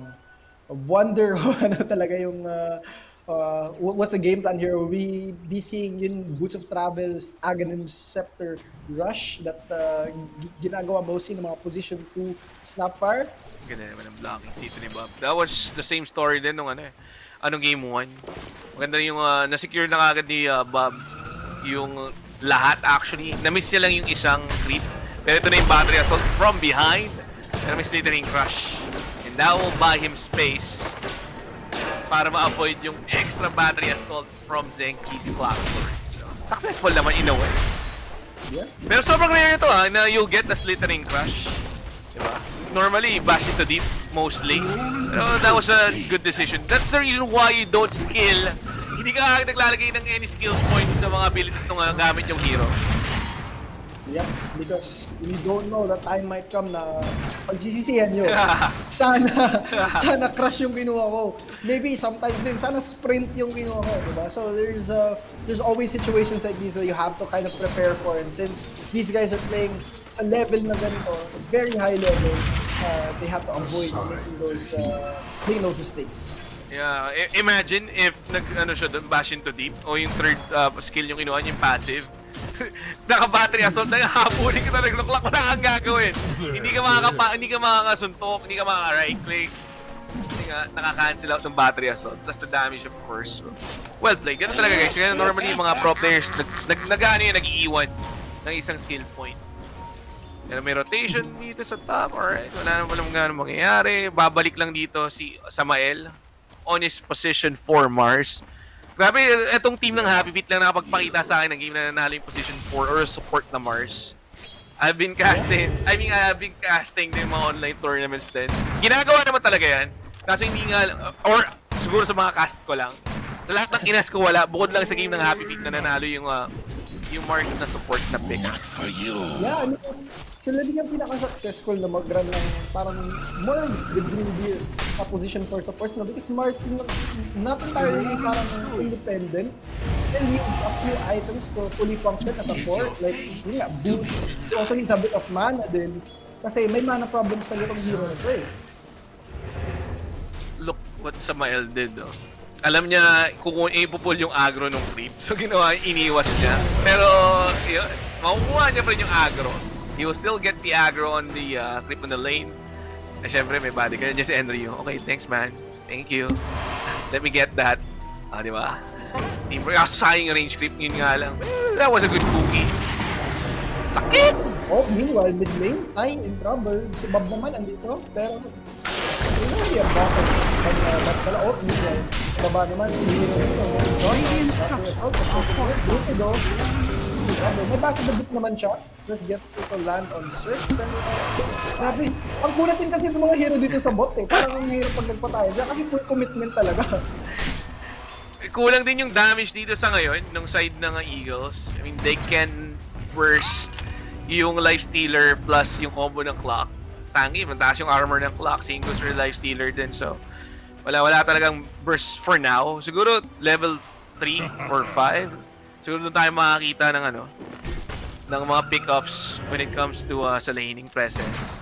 Yep, most definitely. Bob dito actually trying to contest for this 4-minute rune. Hopefully for him, it does spawn sa bot and he does get it. So, Sai, not too happy about that. Medyo maganda din yung ginawa with Uy! Oh, Bob taking a lot of damage from these creeps here and from Sai as well. Pero may very fair pa siya. May laman pa yung bot niya. Oh, wow! Courier! Nagats rebuke.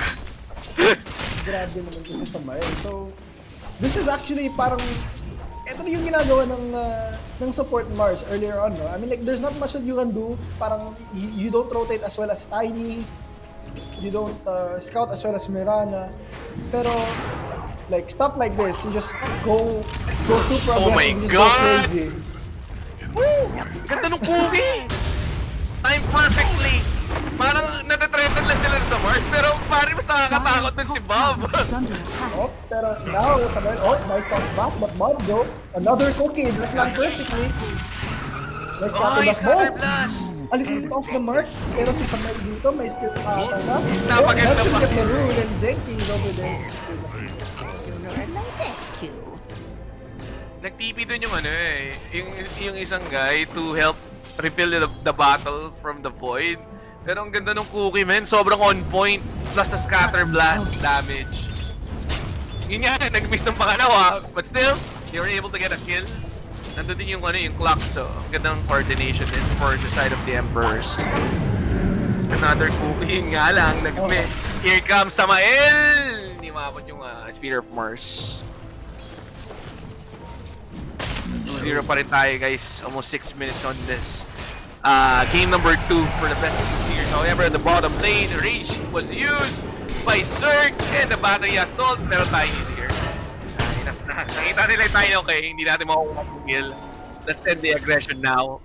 Ace Rune secured. Okay, nakuha na. Na-battle up na ni Sai. Yun nga nang patay yung clock. A little bit too far this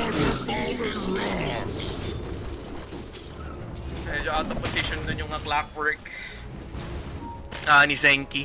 So, mapapani siya dun. Tapos TMB. Middle tower is under attack. Ang kasakit talaga ng Scatter Blast set to. Level 3, I believe, na Scatter Blast. Then may Resonance Pulse. Case Root na ginamit ng Gagawin. That was a pretty nice Ether Remnant, and Bob is in trouble. No one is rotating. Scatter Blast again misses. And the Dissimulate. One more hit. And the Cookie will connect. Oh, the big plays. And Bob. No, merong Resonance Pulse. Uwi Alright. Sayang. Pero well played pa rin dito kay Bob. Yung wasted, last too long, so even if nakuki niya, grabe. Nice play He by still Bob. die for that. Yeah. Pero ang tagal na. Pinahirapan niya rin. Yeah, you can get the kill, but it's not going to be easy. Parang sabi dito ni Bob. And habang tumataas yung level ng Bash into Deep, and you know, it will cause trouble then para sa life Like, if you stealer. want to get a kill, they...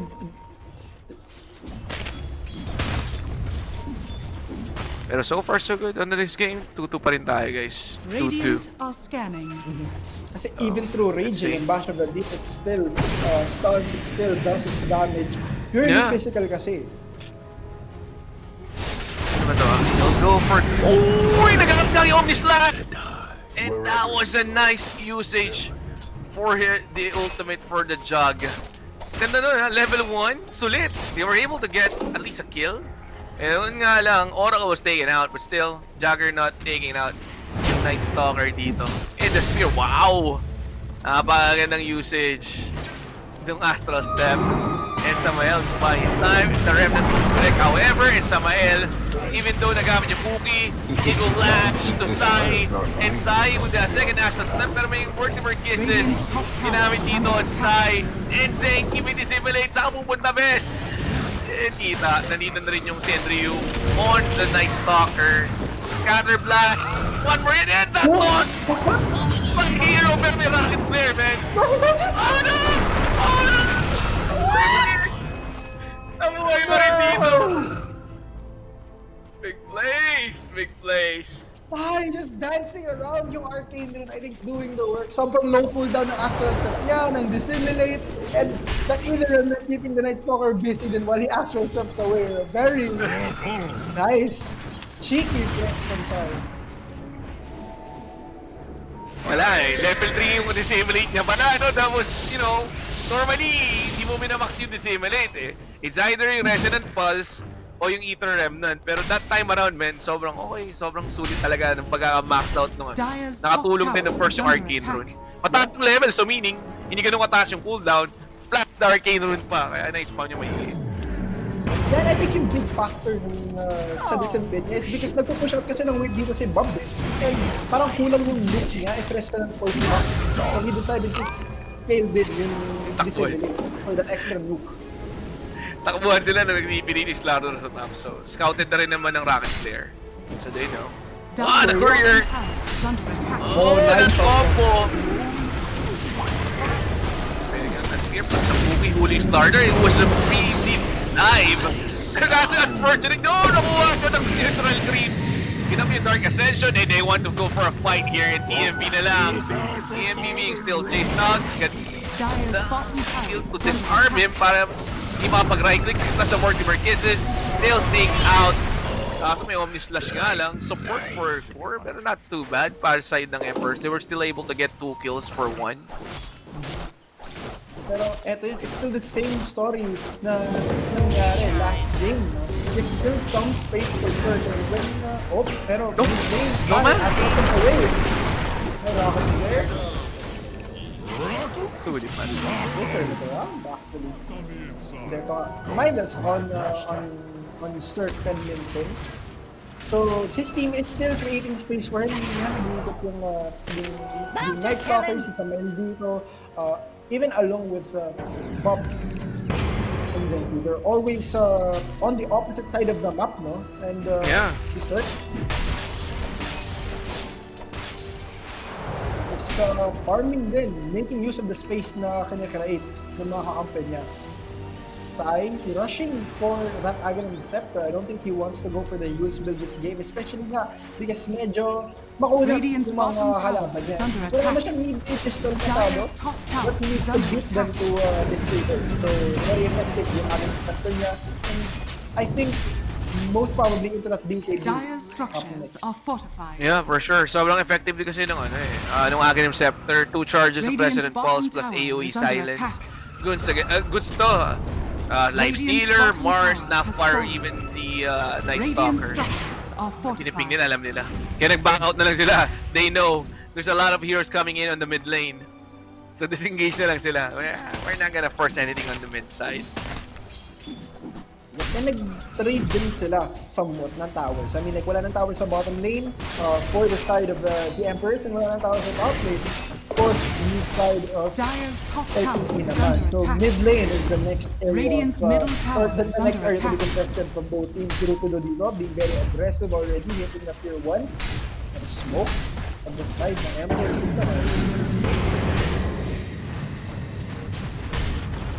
So, alright. Will they make any big move here? Ayun nga lang, huli yung Tiny. Arena of Blood being packed sa Mael. And Spear on! Pero may false promise! There was a pretty nice mistake. Ito na lang ang huli nila agad sa TMB. And yung naging Infest Bomb, they'll take out one. However, Sai may astral step and Ryu wants to chase, but mabilis yung move speed. Pero there's the push, slow him down. And the Spear lashes from downtown. Nahuli, pero meron pang astral step. Buhay na naman dito si Sai, set for the second Dire's time middle around. tower is under attack. Sai just Radiant's won't bottom die. tower is He under doesn't want attack. to. Well, it rhymes, man. Sai. Not today, sir. Not today. Pretty early battle fury then coming out from Prince dito sa LPE. And he's going to just casually farm away din dito, keeping up in terms of farm kay Cirque with that Midas on his end naman. Malapit na rin yung ads. Sir, on the top, gugulin niya lang dito si Sai for sure. He's just trying, to show him out of the lane, showing presence din. Kaso makate, masakit din pala rito yung right click ni Sai. Uy, the baits! Pero range up, pero may back into deep yan. And nandiyan niya rin yung corrosive bait, and Cirque is in trouble, and Cirque taken down. Kaya pala nila humabol eh. Sobrang may Guardian Sprint, and at the same time yung Astral Step commitment lang from Sai. Still an easy kill, especially pag hindi mo na dispel yung corrosive haze, no? Kasi nag-rage na siya to dodge yung crush.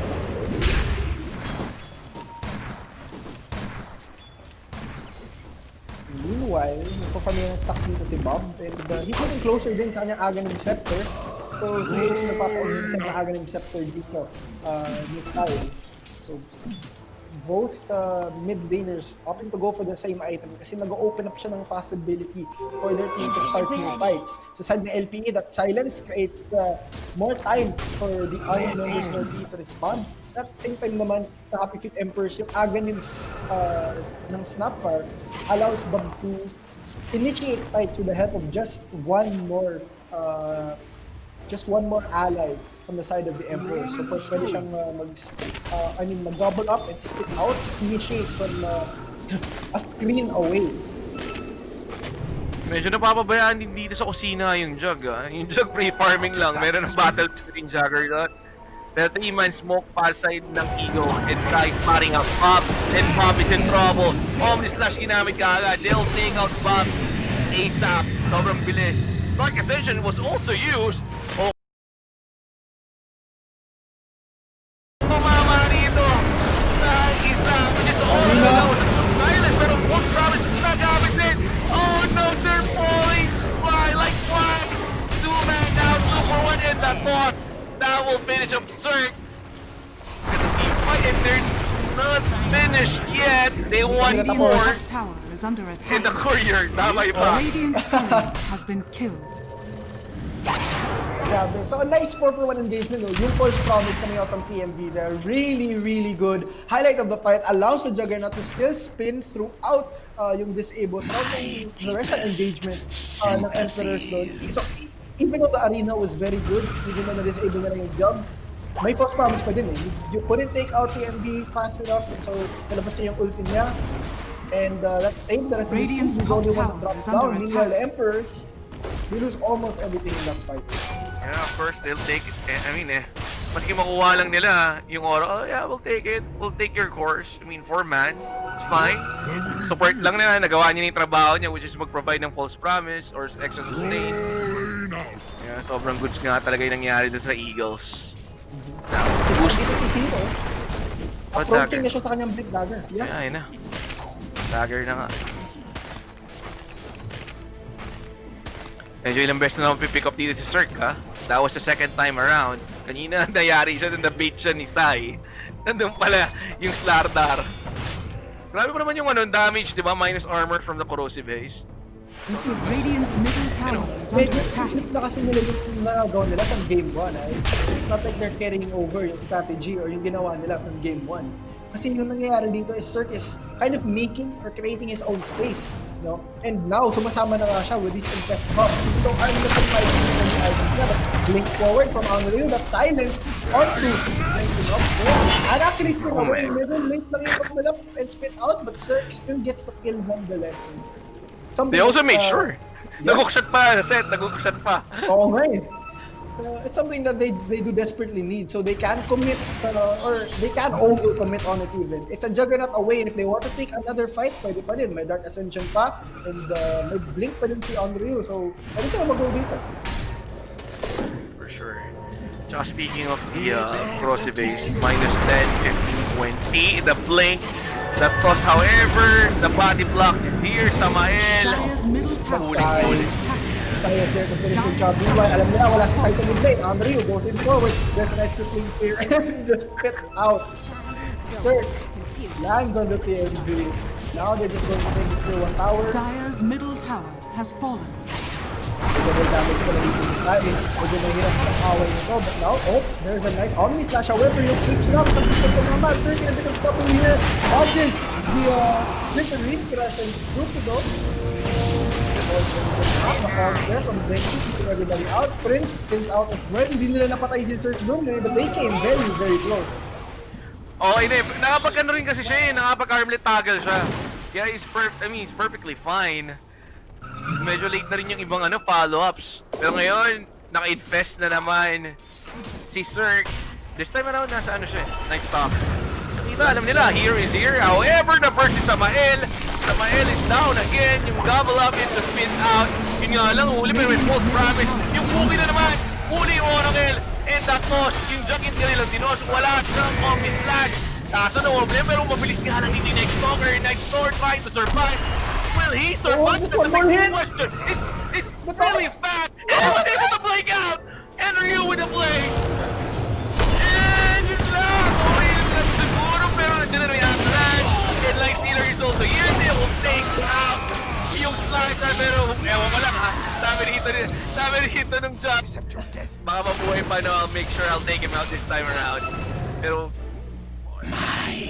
Andre, you making it out. A nice walk into Roche and then blink out as soon as magaland yung toss, though. So, na-disjoint niya. Very nice play there coming out from Andre. well played indeed. Yun, marami kasing spells guys yung nadi-disjoint ng ng Blink Dagger. As in, hindi naman lahat ng blinking heroes nakakapag-disjoint ng spell. Pero for the side of the Eagles naman, they want to take out yung tier 1 tower sa middle lane. One of the most important towers here sa game. And they need it talaga because down na rin yung tier 1 tower nila sa mid. So they have to parang equalize sa amount of pressure dito sa gitna ng mapa. Yeah, for sure. Top lane. Tsaka map control din. Hero. Scanning. Bob is over here alone and nakita nila. Oh, what? Alright! Pero wala. I don't know, man. Down. The void minds not your existence. Nice combo there for yung the nahanap void nila pero minds not. do they want to fight? It's actually fair. Oh, they won! Slash. And they want to force a fight. So, pero here comes the Ocean Bear. Too late, way too late. And he will soon follow his friend. After yung Night Stalker nga lang, nakaisa pa sa baka. He'll get the Oracle, however, pero maganda pa ring win. That's still a win for the side of the Eagles. Just need the corrosive base on Andre para matapila. Pero they're like, you know what? We don't really mind. Andre, you can go fly away. We're going to take Roche. Parang Mortimer kasi this is the perfect opportunity. Kung nagamit na rin yung Dark Ascension, mas mabay na ng scout bit from the outside. You're feeling very confident about it. Good job, medyo may fight again, may corrosive haze sila. And they have to keep that engine on side. Then, kaya parang palitan nila yung aggression. Or actually, scratch that, Dire's bigay nila bottom kay tower Prince. is under attack. Sobrang bilis na mag-rush, may corrosive eh. Yeah, yung rush 15 potential arm. nila is actually massive eh. With that corrosive haze, and of course, nababash pa si Roche from Bash of the Deep, may Sidri Rush nila, and yung crit from Jug. Yeah, sobrang bilis lang din. Then, Yule Scepter, right? Siguro okay din, para ma-use yung Knight's Tower every time na hinahabol siya. Then, Aghanim's Step, medyo tumagal yung Ags, no? Actually, ito na buo na pala. Ayan, Aghanim's is now up and ready. Big EV next item dito. Radiant's bottom tower is under Next attack. Larder. Alright. Eto, this is very nice. I think LPE are now recognizing na when they do their bakery. Kasi last game, din yung siguro mali nila eh. I think they committed very hard on yung 4 stack on the Invoker instead of just going for that BKB right away. No? The BKB on the Mars game last game for LPE. No? This game, I think they want to correct that. They want to rectify it. Second item or second major item dito ng Sardar will be that BKB. Second major item ng Void Spirit dito will be that BKB. In a draft like this, mas need talaga nila because may Night Stalker with that silence eh. And if he blinks on you or if he's anywhere near you, hindi mo madidispel yan when you use with a Manta. Okay. Hindi ko naman nag-Blade Fury siya, Dire's so... top tower is under attack. Radiant's Nagkamali na bottom siguro. tower is Pero under attack. secure lang nila to. Radiant's Tama yung ginagawa rito ng ng Eagles, di ba? Ito yung minimension natin kanina, Seth. They need to be aggressive, more assertive. Sila kailangan lagi mag-start ng fight. Which is yung ginagawa naman nila ngayon. Kasi alam nila eh, Radiant's bottom nahihirapan tower is under attack. mag-react or hindi ganun ka hindi same level of reaction yung pinapakita ng Emperors dito kaysa sa LPE. And if LPE decides to abuse that, then makikita talaga nila na it will work out. Well, ngayon, hindi nila itutuloy yung gank sa top. Dahil masyadong deep na rin naman dun yung Void Spirit sa tree line. Pero ito gusto ko, man. They'll go for a 4-man smoke here without the Void Spirit. They'll start out a fight. However, wala nga lang tao rito sa part ng jungle. They'll go going top. Pero ang ganda yung position dito ng ng Emperors, nasa high ground sila. So instantly, if they went up or close dito sa edge, ayun na, napap na yung smoke. Ito yung Jug, nakita. So yung the office slack, ngunit kagad dito yung kanilang make your mountain and Jug like na rin kisitahe. Ganda na king goal na 466 goal. Going into the hands of Prince ng kanyang Juggernaut. Well played. Sinabi ko pa naman ganda ng position nila, hindi sila naka-react doon. Naglakad lang actually si Prince going for that kill. They're just low reactions. Para yung side ng Emperor. They might just be thinking, illusion lang yan guys. Pero hindi. It's the real deal na Juggernaut, which is si Prince nga. And Prince going for that tier 2 tower, which is naman talaga guys. If you win a fight, if you're able to get a hero down or a hero pickups, you instantly transition into an objective. Objective, what is objective? Objective is like taking towers, buildings. Pero yun nga lang si Pop nahuli. This is what I'm talking about. The Eagles, they need to be aggressive. Sabi nito Radiant's sa top side tower ng is under LPE, attack. they can go for these aggressive plays. Alam na nila na may lamang na sila eh. Cox na gamit. Huli si Rubido, but Rubido with the Yule Scepter. He blasts the dagger out. Well played. For the Tiny. And Zork is in trouble. Okay. Radiant's middle Invest tower in is lang under agad attack. dito kay Andrew. But will they still wanna go first? And the blinker, tumama yung last. They got the hold para dito sa Oracle. And Oracle, silence up. Anong gagawin mo? Narito rin yung kanina. Oh my God,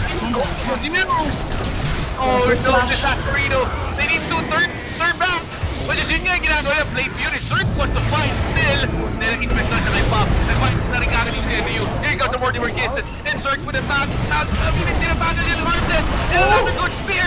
Nahuli rito yung point spear. Will this be enough?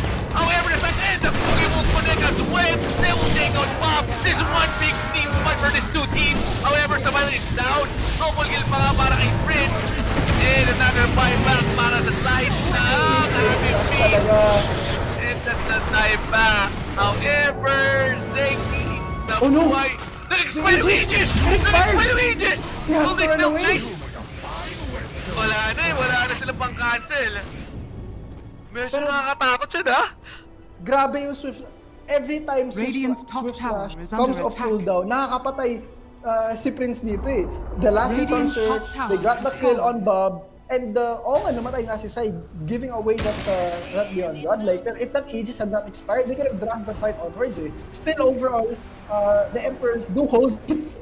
Yeah, they did. They do hold it, pero the Eagles, parang they're testing their limits dun. Parang just testing how far they can extend in the fight, especially dinapawalan ng Aegis. Like, they just want to know how far they can actually push Emperors to force out yung mga buyback reactions. Gaya lang nung ginawa ni Samael dun. Well, kaso ang dami nga, even though medyo advantage nga lang sa Emperors, ang dami nga lang buyback na yun. Was that 3 buybacks, I believe? Yeah, 3 buybacks yung ginamit nila. Nag-buyback si Samael, nag-buyback yung Clock, yung Night Stalker din, nag-buyback din. So, ang daming nilang kinumit sa team fight na yun. Bob, actually, tumatago na dito sa Puno, sa bottom lane, but wants to just Eh, get rid of the creep here in the bottom lane kasi nga nagpupush sila Prince dito. They might get this tier 2, which is another outer tower, the second to the last outer tower. Dire's actually. top tower is under attack. yeah, they'll take the tier Dire's 2 top tower tower here at the is top. falling. Radiant structures are fortified. Ghost Scepter is good Radiant's against bottom the Office tower Slash is coming under up with their attack. dog. Pero other than that, hindi talaga yung best na pwede. Dire's top tower is under Yeah, pero attack. trade na lang inaisipan nilang gawin dito. The Emperors actually Double down. Radiant's bottom just tower is trading falling. out yung top for the bottom tower tier 2. So yung bottom lane ng LPE though Radiant's still bottom tower standing is under very attack. very strong. Wala pang naka-take down ng tier 1 nila even though. Wala, medyo ano sila eh, oh. Ayaw naman nila mag-force ngayon ng fight. Naging passive sila. Are they gonna go and smoke? Yeah, I thought they were gonna go for smoke. Pero hindi. Another Blade Fury again. Ako, trip niya lang yata talaga gamitin yung Blade Fury niya preemptively. O, nagkakamali siya. Tamang defend lang si Prince. Of course, just farming out yung lane. And Samael, Swift Slash, is fine. Hindi naman ganun atindi yung damage. I think like you have to be super safe din. Kasi baka ma-cancel yung baka ma-cancel yung mga TP or you get caught out. Totoo. Agree din naman ako. Another, naman, Arcane Rune para sa Void Spirit. Naka-reserve sa battle. If they decide to go for a fight, that's a big rune usage para sa mga spellcasters. Like massive spellcasters. Nag-realize tayo. Uy! Ang ganda ng slithering crash! Nauli dalawa pero may magandang Arena of Blood. But first the follow-up, wala na yung kanilang clockwork and they need to turn tails. However, Samael nahuli rin. Ganda ng slithering crash doon. Oh no, Samash Pati and Ryu. Yeah, he'll be forced to use his BKB. And that's a big win pa sa Eagle Dire's squad. courier has been killed. You'll have to fly away from this one. Kasi, grabe, ang ganda ng initiation dun sa LPE, no? A nice green crush, nice follow-up Astral step into, yun nga, yung Resonant Pulse silences. And yung Arena wasn't enough to stop it, nakapag-pop na ng BKB dun yung side ng LPE. So, parang mahirap na lumaban, but Rupert, Oh, no. and Thunderoring yet again dito. Let's go down. Slardar pick on this game. Proving the worth. Diba? It's working out. Yeah. The worth. Pero I think it is in part of how they chose to play the Slardar din. Radiant's Yung middle gawa niya kasi tower is under that, attack. that build where you absolutely just rush the dagger and look at the damage. There's a double damage of Prince. And the stacks. Radiant's middle Get tower it is out falling. so fast. Dire's structures are fortified. Uy, kala ko the type okay. He wants Radiant's to middle tower toss back is falling. sana. Secure na lang. Radiant's middle Finally. barracks are under attack. May DD pa rin eh.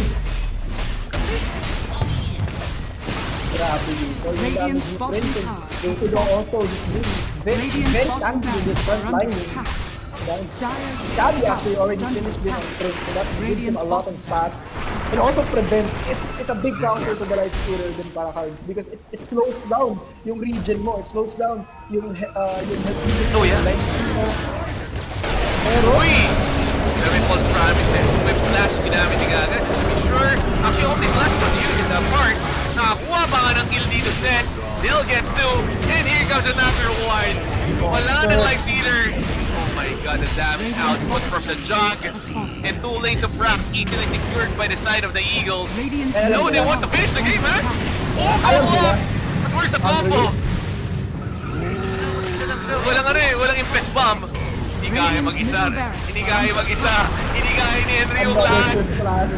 Oh my Oh, god, Prince silent. Catholic din, nasunod siya na Aiden at this point. So Radiant's Prince middle to 3 tower seconds is and under then attack. scores it to your forfeit. That doesn't matter. GG goes to be called by half of the defender. And 1-1 niya. Ito eh, di ba? Maging aggressive dito yung Eagles. Nung game 1 kasi, di ba? Iba yung kwento ng game 1. And of course, pagpasok ng game 2, iba rin na naging kwento. Eagles securing 1-1.